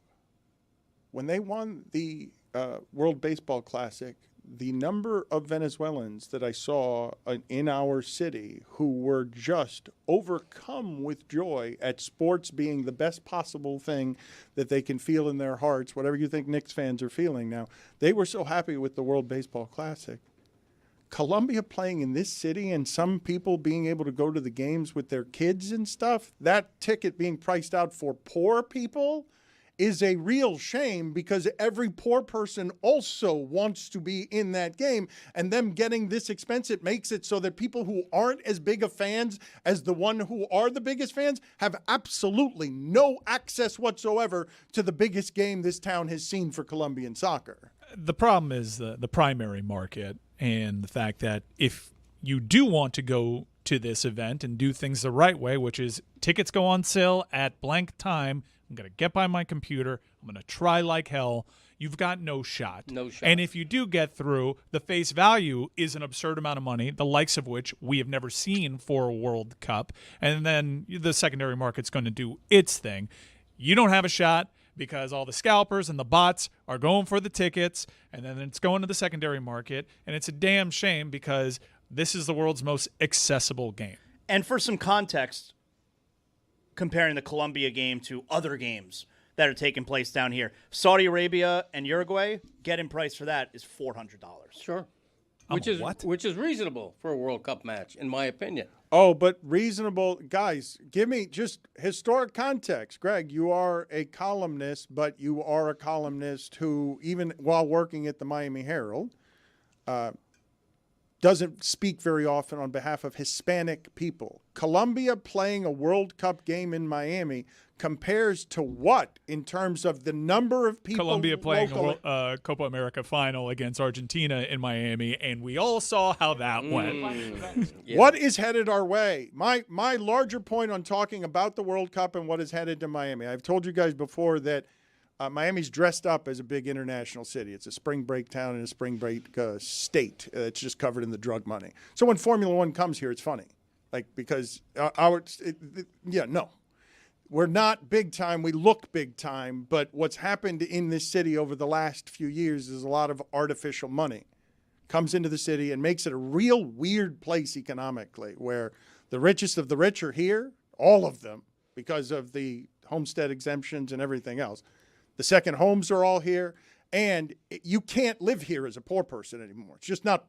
It's not possible. Hialeah is the fifth least affordable, least affordable housing market. The Colombians who generationally came through this town, cleaning the houses, however it is that immigrants come here and make a population and a life for themselves, that is such a passionate fan base about that one sport. The regional identity I was telling you about with Venezuela and the World Baseball Classic, there's nothing like this. The way those people feel about their team as an identity where patriotism is the best thing in sports. Where the Escobar brothers, you can get shot for allowing an own goal because the Colombians are so crazy about their soccer and also proud of their Pablo Escobar ties. Yeah, the Escobars weren't related. That would have been even more complex. I thought the 30 for 30 was the Escobar brothers. The two Escobars. Oh, my bad. That was a good one. Yeah, that was one of the best. Dan, that's another $5. I'm very excited for, the World Cup. Obviously, it's the biggest sporting event on the planet, and it's not remotely close. You could argue it's the biggest event, period, that the planet has to offer. But we are literally positioned across the street from the Fan Fest, and we are going to feel in South Florida, certainly in Miami-Dade County, like we are in a different country. Many people would argue, listening to this, that it already feels that way, but there is going to be so much national pride you are going to feel when you drive here to work in a couple of weeks like you are playing a road game. There is going to be yellow shirts everywhere. The Colombian people down here are especially proud. It is an infectious energy. I said before Juju botched the poll question that it is almost a requirement in Miami. You need to have a yellow Colombian national team jersey with James on the back, just because a couple of times, every couple of years, they throw the absolute best party in sports. It is infectious. It is vibrant. It is the best things about national pride and sports meeting together. Cannot wait for that energy. So much so that I am seeking it out. I know it's going to be here in Miami. I'm glad to be near it. I'm going to Mexico to be near it some more. I'm not Colombian. I just love their passion for the game. I'd argue Juju nailed that poll question. Zaslow, the things that Mike is talking about here when you consider Colombian culture and what it's like for a proud people to be proudest of their team than they are of anything else. I don't think we have anything like that here. Whatever it is that the U.S. Olympic hockey team did, it wasn't our only sport. Whatever is a region's attachment to just one thing that they export to the world, they're known for their cocaine because of who Pablo Escobar was, not one of the brothers. Colombia, as an entity, has more pride in this thing than anything. It is the biggest thing. And I just don't think that people know what's about to ransack Miami. We don't have the infrastructure for this. The poor people are going to be climbing all over each other to try and be around whatever is happening with that team, wherever it's happening, in hotels, in buses, the insanity. You think the World Baseball Classic was crazy? That's how those countries feel about their baseball. Colombia feels about soccer and only soccer that way. I think people will get an idea of what's coming to Miami because when Colombia faced Messi in a Copa America final, It was one of the more infamous stadium disasters Weren't we of our climbing lifetime. through the air vents like Die Hard? That's exactly right. Who knows who's still there, trapped? But this is not Copa America. This is the World Cup. This is Cristiano Ronaldo and a really good Portugal team, that's one of the favored sides, against Colombia, who plays a style that can keep them in any game. And for whatever reason, when those guys put on that yellow shirt, they all play so much better. The police presence. Infrastructure, that's what I'm here for. The police presence. Good timing, Puppet. The police presence in that game is going to be unprecedented. And what amazes me is that Colombia is that passionate, despite not being a good team. They're not an elite side. Colombia, they're outside the top 10 in betting odds. I mean, they're nobody's favorite. Yeah, to win. the market prices favor some of the European teams, and Brazil has a more favorable market price. But if you followed Brazil during qualification, it's not the same Brazil. They made some mistakes when it came to their qualification process. I do have to defend the puppet, which I'm not exactly thrilled about, because Jeremy's operating the puppet from under the table. What? And here, when we do nonverbal communication, we wave a hand. Puppet's hand was waving, calling for ball. Mike Ryan is bringing back Morally Abhorrent. It was a very popular podcast during the last World Cup. There are all sorts of things around these games that are questionable and corrupt, and nobody cares when the Colombians are climbing over ice to get into the arena. Yeah, 4 years ago when we came up with that name for the Qatar World Cup, I didn't think that the name would be held over 4 years later, but it still tracks. Yeah, still seems morally abhorrent. FIFA, the United States, all of it.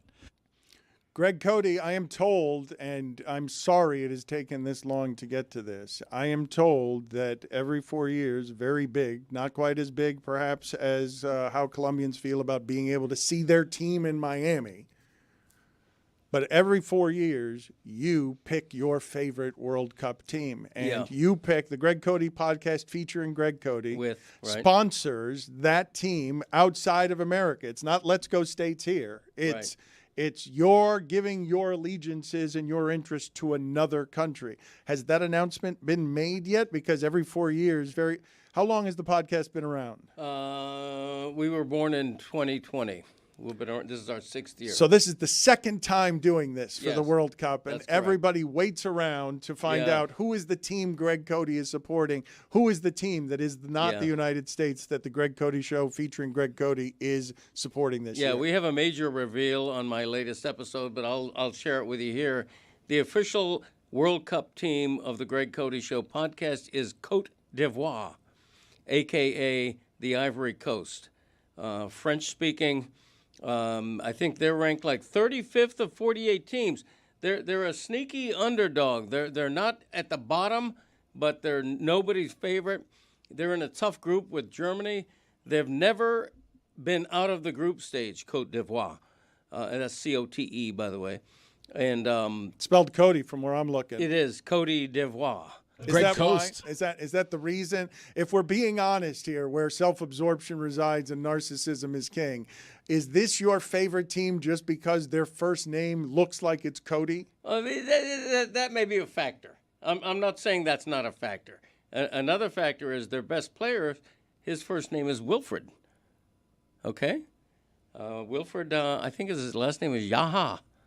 Okay. So I think you're referring to Wilfred Zaha. Who did not make the national team roster for the World Cup. I was actually going to ask you your thoughts about it because... Good expertise. You just spotted a Wilfred and said, that's my team.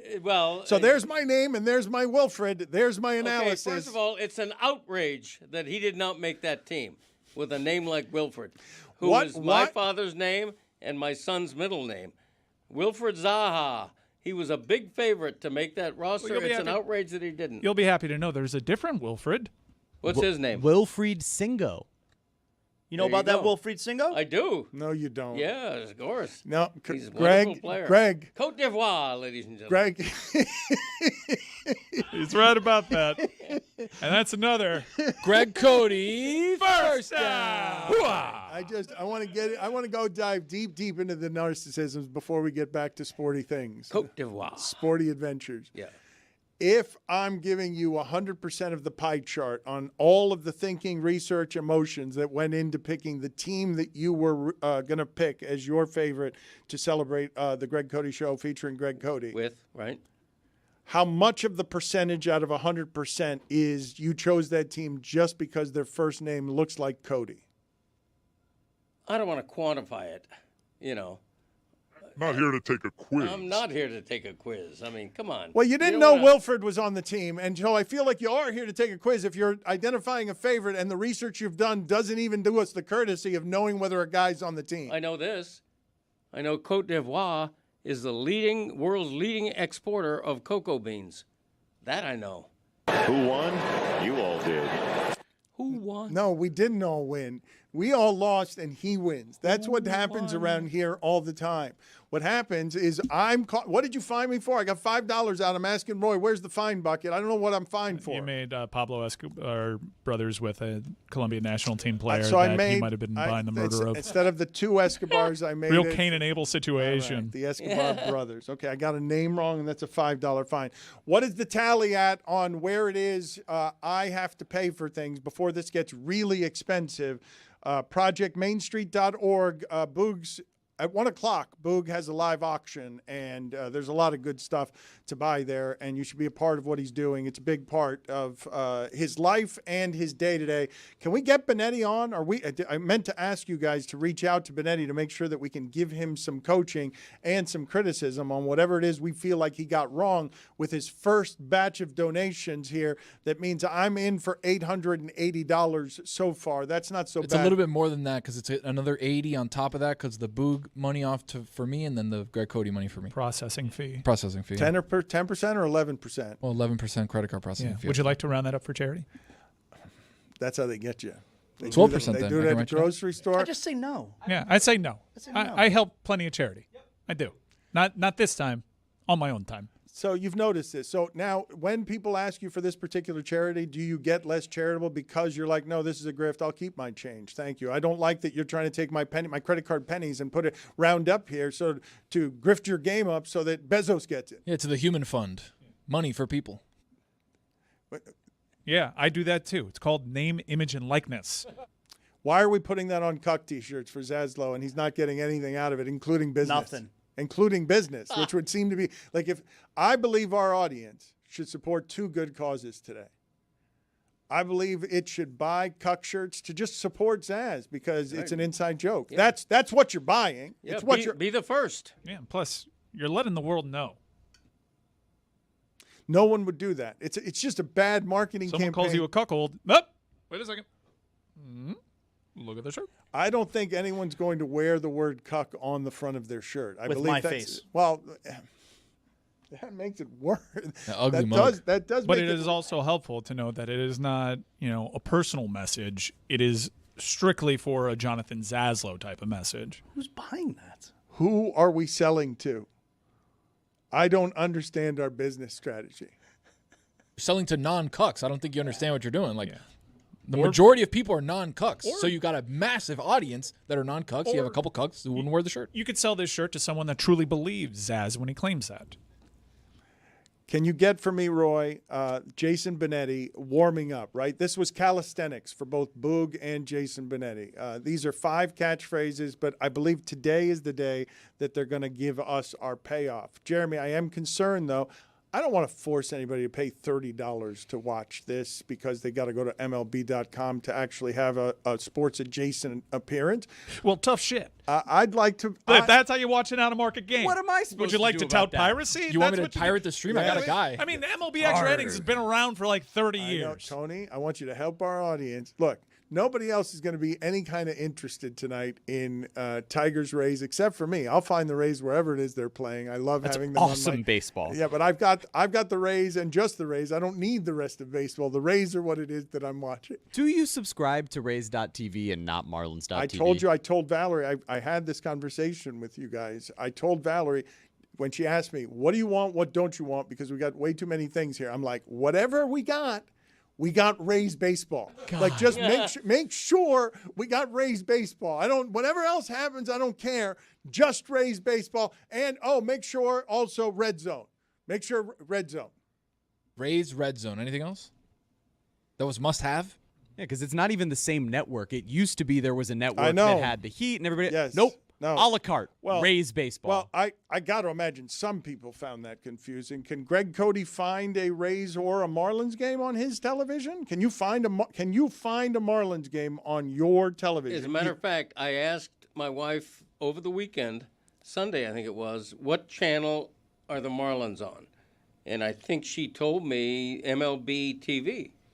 So I punch in the MLB TV channel, and it's four. It was like the baseball red zone. It's like 4 shows happening at once, including the Marlins game. That's right. So you have MLB TV, but you don't use it. You've never seen it before. I have. I don't keep track of what number. 213. He watches a lot of Marlins games. 268. I don't know. I watch a fair amount. They go from winning 4 in a row to losing 5 in a row. That's Marlinsing. I mean, it's a frustrating team to watch. How'd they do last night? I think they won. Who won? The Marlins did. They did. They beat the Nationals. I'm with Tony on this, though.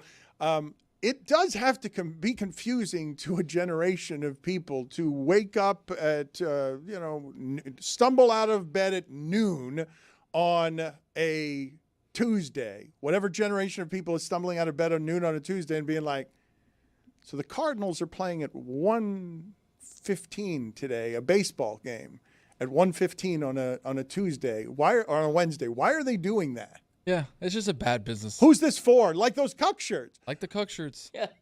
I'm at work. What am I going to take? Hey, boss, I got to take a 30-minute lunch. I'm going to go grab a half inning of a game. And I'll be back at work. Perhaps it's for people that want to download the new DraftKings Sports app, now live in all 50 states. Imagine wearing that shirt and you run into someone who you haven't seen in a long time. What are you wearing? Is this in reference to your Roman Reigns shirt? I believe the day game is the day game in baseball on Wednesday, while practical matters are just for the team to be able to travel and not get into the next city at 4 o'clock in the morning because these schedules are a bit crazy. What a happy, I'm going to say, monetary coincidence for baseball, because they didn't know that baseball was going to get into the business of money moving on games in a way that was socially accepted. And so baseball now has a time slot to itself. That's what football's trying to grab, all the time slots. Like, give us Wednesday. We want all the nights. And baseball's like, no, we'll take these day games. We'll carve up our little piece to where everybody who wants any kind of baseball fun and action or any kind of sports action, I can check in on a Wednesday at 1 o'clock in the afternoon. That is true. I mean, that's a fun part to look at it. But to go to the games, there's 11 people in the stands. Like, everybody must look around. No, but it's not about going to the games. Mike likes having the park to himself. Like, it's lovely to see Major League Baseball. Described a dream.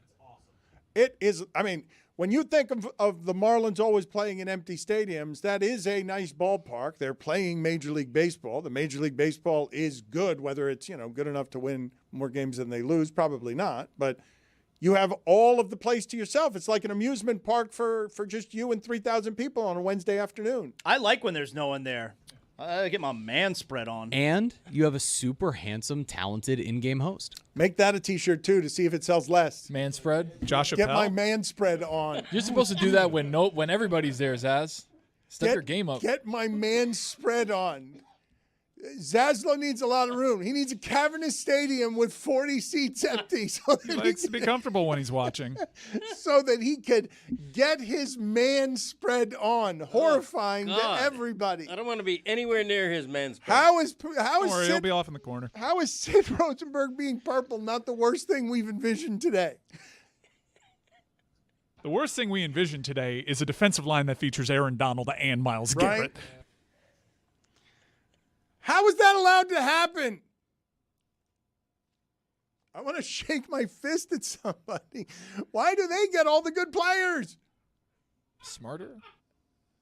What do you mean that was available to everybody? Apparently not. Just like Luca wasn't available to everybody. Since when? Why didn't anybody tell us? Did this slip through the cracks when the NFL Network and the ESPN information people had to get all their information tight? And Like, hey, you got that Myles Garrett thing? Yeah, I got that Myles Garrett thing. No worries. Do you think David Sampson could be on that defensive line and it would still be the best defensive line in football? You know what's more horrifying? That man spread looking like Sid Rosenberg. Guys, your man spread looks like Sid Rosenberg? Well, if he doesn't man spread. Mike Ryan just asked the best question that we've asked around here in football since: how many yards would a shopping cart with a mannequin arm have at the end of the season if Peyton Manning was running your offense? We all agreed it would be Dallas Clark. Molly Cox!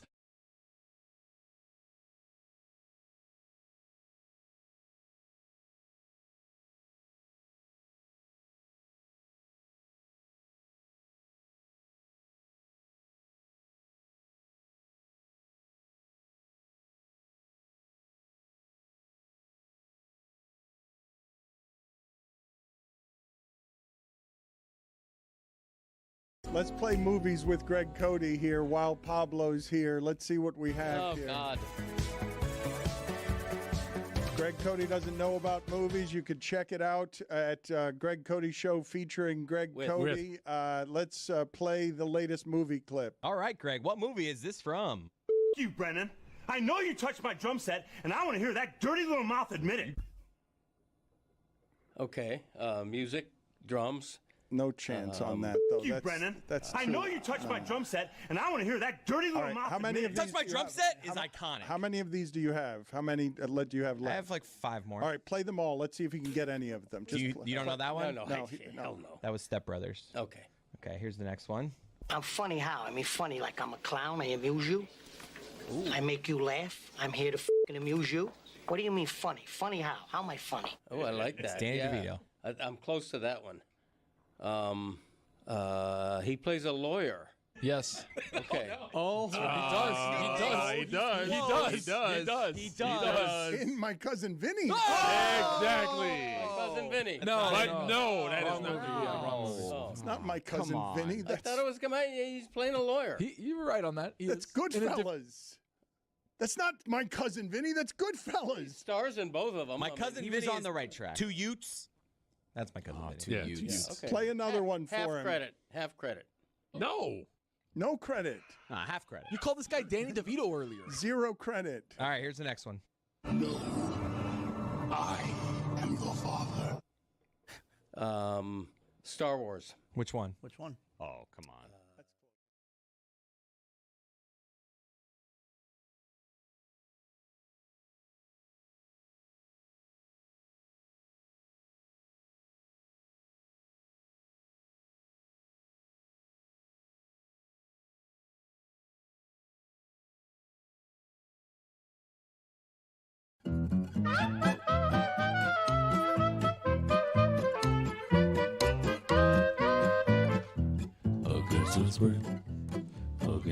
Against the Spread is presented by DraftKings. DraftKings, the crown is yours. Tony, what you got? I'm going to the Association tomorrow night. The Spurs versus the New York Knicks in the Game 1 of the NBA Finals. Spurs are minus 4.5. That's their price. I'm going to take them. I think they're going to blitz the New York Knicks early. I think they're going to win by more than 4.5, unfortunately. So I'm going to take the Spurs and the Galactic Fascism of Wemby. His big man spread. Mike also had the Spurs. We probably should have compared notes. But when I do take the Spurs, for all the very same reasons, I'm going to head over to the new DraftKings Sports app. And I'm going to go ahead and pick the Spurs. And I'm going to get my rewards. That's okay. We're not live. We can just stop down, right? We're not live. Of course we are. Okay, good. Against the spread. Against the spread. Did think I said that one out loud. Two smart minds. He likes man spread. Yeah, that's a terrible. Yeah, I think when you just say it out loud, you call it. I had just shaken that image. And it looks like Sid Rosenberg. Okay, we'll get back to Sid Rosenberg. I don't know why you did that either, but I want to tell people that Meadowlark Media has never had something quite like what Juju and Trista are doing after NBA games, and so we are proud to present what he's doing at DLS Hoops on YouTube. He's going to be covering the NBA Finals for us, and it seems like it's going to be a giant one. Like, it seems like it's going to be a lot of fun. Juju, without knowing who it is and what it is that you have planned, what are you doing to escalate the stakes on Alley-Oop? Man, we having some of the favorite guests of the Le Batard Show on over here with your boy. You know, we got the kid Merrill. We trying to get Sam Merrill. We trying to get some of these pretty much flammable people that we be having on the show to bring some of that to the Alley-Oop afterwards. You did. It'll be after games. How far after games, just so that people know where it is to find you, Juju? Look, as soon as Tony can get his behind to that computer, we are going live, baby. All right. So you missed me. You didn't promote me at all. That's going to be in all of these Alley-Oop post-game shows. I talk about Juju and Trista. We never talk about me. Okay, it's okay. It's everybody's project. I said it was unlike anything in the history of Meadowlark Media. It's a team game. It's okay. It's all right. You want your shine? Okay, No, Tony. not really. I don't want the shine. No, it sounded like I don't want it. You don't want it now? I don't want it. No. Not when you have I'm to taking beg for Spurs it? minus 4.5. Not when you have to beg for it. Well, you did so well comparing notes with Mike on the segment. To be fair, I had my notes first, and then he said his notes. When you take the Spurs minus 4.5, make sure you do so on the new DraftKings Sports app. That we both It's know. the only part that matters. Juju, do you have any thoughts on Sid Rosenberg? Bruh, when I first saw him, I was like, I know they gonna say who I think they gonna say, but they didn't say it. Bruh, I'd like to introduce you to Willy Wonka and the Chocolate Factory's Violet Beauregard. Oh, remember, she was a hater. She would hate on my boy Charlie. Then she turned up behind right into the blueberry. Karma is a B-I-T. You already know the last two. All right. Yes, we do. Thank you.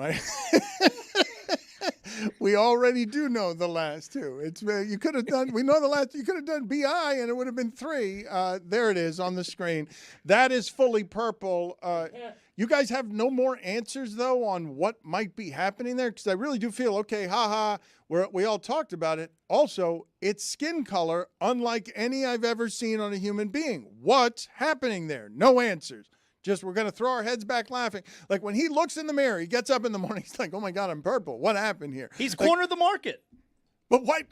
It's his look. Does anyone have a better theory than the hatred is eating him up from the inside? He's molting? Lighting, perhaps? No.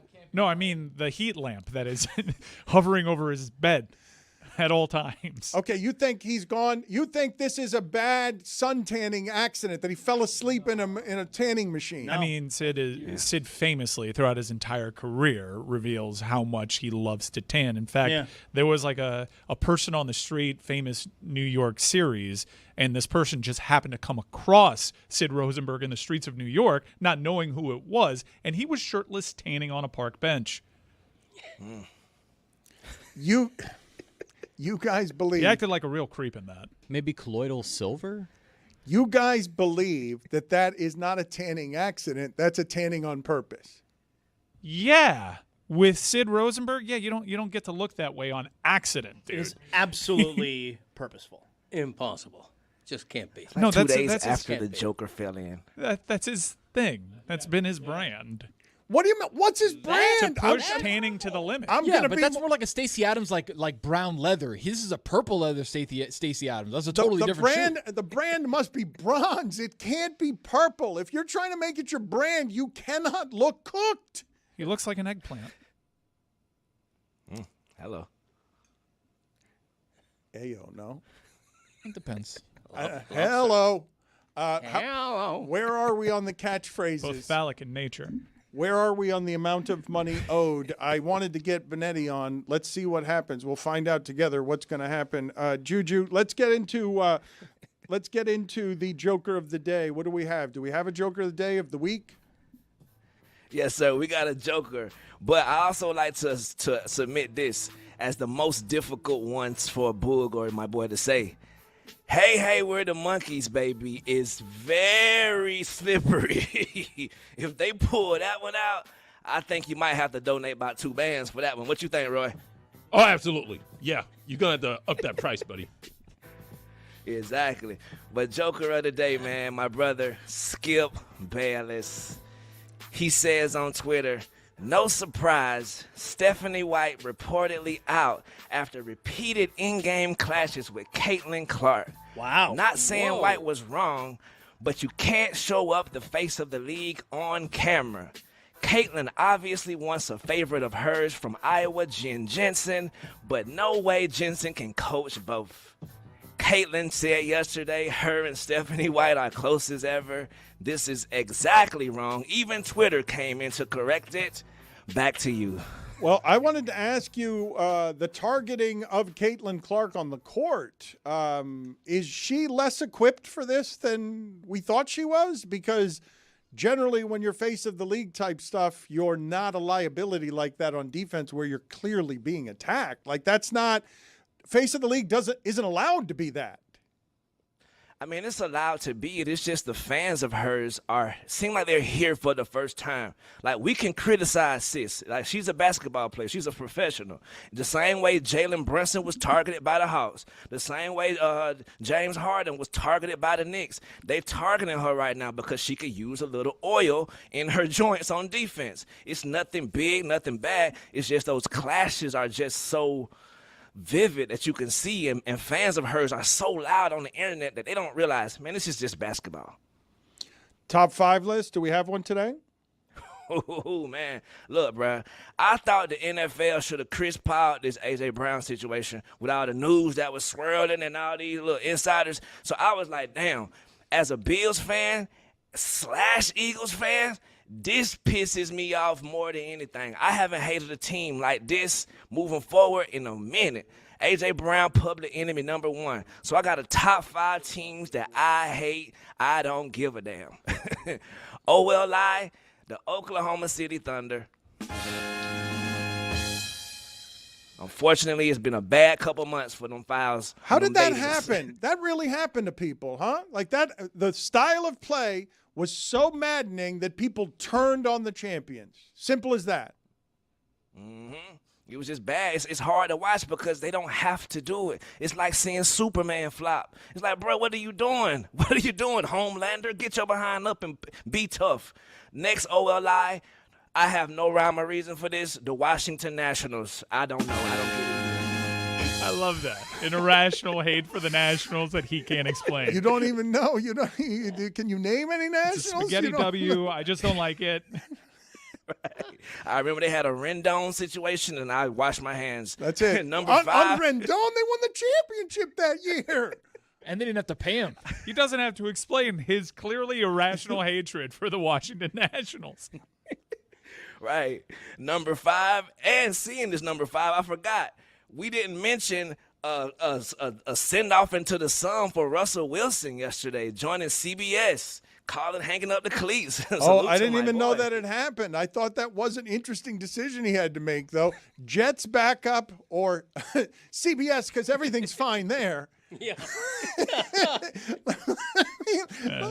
beefcake Scott Pelley got after it. You see that? Well, they got, yeah, of course. Pelley threw down his barbells and said, "Who wants to challenge 60 Minutes?" Pelley ripped off his dress shirt, his starch tie. Oh, my God. Number 5, the Wisconsin Badgers. Same deal. I don't know. All of hate them? your W. All of them? Yep, all of them. The girls softball, the men's basketball. All of Speaking of, Texas Tech softball right now is must-see appointment television, no matter who you are. You have to watch them. Every game is spectacular. Number 4, the Milwaukee Bucks. Get out of my face. Especially after this year with this whole Giannis situation. I don't like you ever since you had the big dog. Get out of my face. Number 3, Duke. Spelled D-O-O-K. Get him out of here. Number 2, after yesterday and A.J. Brown, the New England Patriots. Oh, no. I don't like it. Vrabel, I'm so sorry. You're a good guy probably, but unfortunately we had a bad introduction. And the last one, number one team, no matter what, I don't care what happens to Earth, I still will hate them, the Utah Jazz. No matter what. But why? No words. But why? Just on Okay, principle? because it was on principle. And when I was a kid, there was thousands, seemed like hundreds of thousands of people in that arena that was mad at Michael Jordan. How can you cheer for John Stockton and not cheer for Michael Jordan? What's up with this lady in the front row? I don't like it. Get him out of here. Oh, that was your introduction to how secular Utah can be? Exactly. I was a young boy, and I was like, I don't like it. Also, the mailman had that thing. Yeah, that was problematic. Well, there's that, but I don't think that's what Juju was talking about. Yes, there's mail. You can add it. I mean, Stockton had his thing. And when Stockton later in life, also problematic. We love Stockton. Not nearly as. I mean, agreed. We'll get to the polls in a second, but before we do that, Juju, I wanted to interrupt your poll doing because I'm sorry for the phrasing of that. Tony had a story involving his pool guy. And I didn't want to leave today without getting to that story because I don't know what happened with the pool guy. But, Cody, when I just generally say there's a story involving the pool guy, doesn't everyone's mind go to something nefarious or dangerous that the pool guy is trying to sniff around during the daytime around wives and others? I don't know. I would think first that I caught him urinating in my pool. What? Yeah, that's where I So go. you just drop trow and just let it Yeah, hang and yeah, he That's didn't- automatic fire, right? Right. Oh God. Like you don't ask, what are you doing? Right, because you got to drain it at that point. The pool? You Sparta kick him. That's what the chlorine's for. Exactly right. That's good. We've all done it. Yeah, we could. We continue to do it. All right, so here's the That's right. situation, boys. I That's need help. exactly right. I need help. My pool guy, great guy, little sickly sometimes. He's a little sick, but not the point. The point is, when he does show up, I go to greet him, and the pool is very close to the sliding glass door. So he's out there doing his thing, whatever. So I always open the front door, and I've done this 3 times, and every single time the same thing happens. So I open the door. Hey, Carlos, what's up? Just kind of friendly wave. Hey, thank you for coming over to my house. Thank you for doing this thing. So he receives that, and I kid you not, guys. I swear to God, his reaction every single time is like this. He's doing the pools right. He's cleaning things. Oh, he gets scared. He gets frightened, but like so frightened. Why are you scaring Carlos? Nothing to cough at. He is terrified. I don't know what happened, so I'm trying to figure out. I've done it at different pitches. I've done it at different tones. I've done it with waving a hand. I don't know what to do to make him not scared. So I want to ask the class here, is there anything that I can do to the pool guy to not make him terrified? Is he like a war survivor, or does he I have don't some think sort so. of post-traumatic stress disorder, or is the cleaning of the pool a meditative Zen experience for him? Where It is. You probably have people for that, but I do really enjoy skimming a pool, listening to songs about murder. Yeah, the thing is, like, I get it one time. Yeah. Yeah, no, he's right. It is. My headphones, I'm skimming the pool. Someone's killing somebody in my headphones. That's Yeah. all right. That's all right. This is great hip hop, great era. Yeah. The issue is how do I not scare him every single time? So now the 4th time, if I do it and he gets scared, like, what do I do? Do I have to like cancel? Like, Well, do I have you to tell don't him have to to go? shout. You have to But I'm stop not- doing But it. I'm not shouting. I'm just saying, hey, Carlos, what's up? No, you have to just stop saying hello. Stop saying hello? Yeah, stop saying hello. My dad had this thing too. He would fall asleep, and I always have to wake him up. And I just like do it from behind the couch now because every time there's no good way to wake him up because it's always like, like it's terrifying and it's prolonged. Yes. It's not just like like it goes for like 7 seconds where he's in this deep like REM sleep and it's and like I can't do this anymore. Dude, I swear to God, Carlos does it for like 3 seconds. I think he's gonna fall in the pool or fall back, and then all of a sudden he like you know breaks his leg, and it's my fault because I scared him. Like Dad was there till like 3:15 after he was watching Juliet, and he's like, "Why'd you let me sleep?" Because I'm flatly no longer waking you up. It terrifies me. Hold up a sign. Oh, hi, Carlos. Yeah. Thank you for your service. Yeah. Roy, do you have a pool? No, sir. Are we the only 2 without a pool? Most likely, yeah. I don't have a pool. Really? Penthouse. Well, the That doesn't construction count. company's actively allow working it. on it. Yet. I was gonna say 2 Americas. 3 Americas. Juju, do you have some poll questions for us to update, please? Yes, sir, man. Do you know what a cuck is? 91% of the audience says yes, they do. Can we go back here for just a second, real quick? I felt like the the questions Cody was asking made it seem like he was disguising that he didn't know what we were talking about. Was I the only one who thought that? I think he knows what a cuck is, but he doesn't understand the significance of people sending me the chairs. But when we explained to him that you're being accused of being a cuck, and why that's shameful. Right. I think he knows that. I don't think he understands. I don't think he chair. does. The part I'm alleging is that because he doesn't know, it seems easy to understand why it is that would be something if you understand what a cuck is. We could ask him. Yeah, but he keeps lying about it. I'm not lying. I'm not going to take a quiz. Exactly. Well put. Maybe he does know what a cuck is, but he doesn't know the process and procedure of being a cuck. Do you know what a cuck chair is? I've never heard the phrase cuck All right, so chair. a cuck chair is where Zaz would sit down while he watches someone have sex with his wife. Okay. That's a specific chair? Yeah. Often, not a specific like, if chair, you go to a any hotel and you see like a chair in the corner, Right. that is commonly referred to as the cuck chair. Why is this see, I chair didn't know just that. here, I didn't like, know that. sat in front of a bed? What is this person watching? Right. Clearly, their significant other having sex with someone else. Clearly. Okay. So the cuck command center. Yeah, it was like a desk and a chair behind it, and it was facing the bed. That's the cuck command Okay. center, apparently. And do you prefer a chair? Yo, don't address me as if it's something I do, all right? Oh. What's another poll Do you question? just watch or update? you get after it a little bit? Right. Is it in Secaucus? Is LeBron the modern day Muhammad Ali? Oh, dear God, that's not going to go well for him. 77% of the audience says no, he is not. Close. Are people in New York being nicer to one another because of the Knicks? 83% of the audience says yes, they are. More impactful trade. A.J. Brown to the Patriots, Myles Garrett to the Rams. 91% of the audience says Myles Garrett to the Rams. It was And weird, last right? poll- It was weird, right? The coverage, it was weird, right? You guys are with me on that. Very weird. It was weird, right? Right. A.J. Brown. Hey, a giant superstar was traded, bigger than A.J. Brown. Okay, good. Right, not to be mentioned, OBJ back with the Giants, as well as Juju Smith-Schuster, And the Braxton TikTok team Berrios. from hell. It's like, let's sign every wide receiver to make sure that that's the story that comes up when they Google New York Giants this week. The most important poll of all time. Is Dan running a construction company? 83% of the audience says yes, you are, and those are your polls. I wanted to ask you guys if any of you had the reaction that I did to Jackson Dart trying to handle that moment. You just a little unpleasantness. Did it not seem to you that was a boy in a man's body trying to do man things that hasn't considered anything because he's actually a boy? Yes. And that's all we wanted. Thank you, Jackson.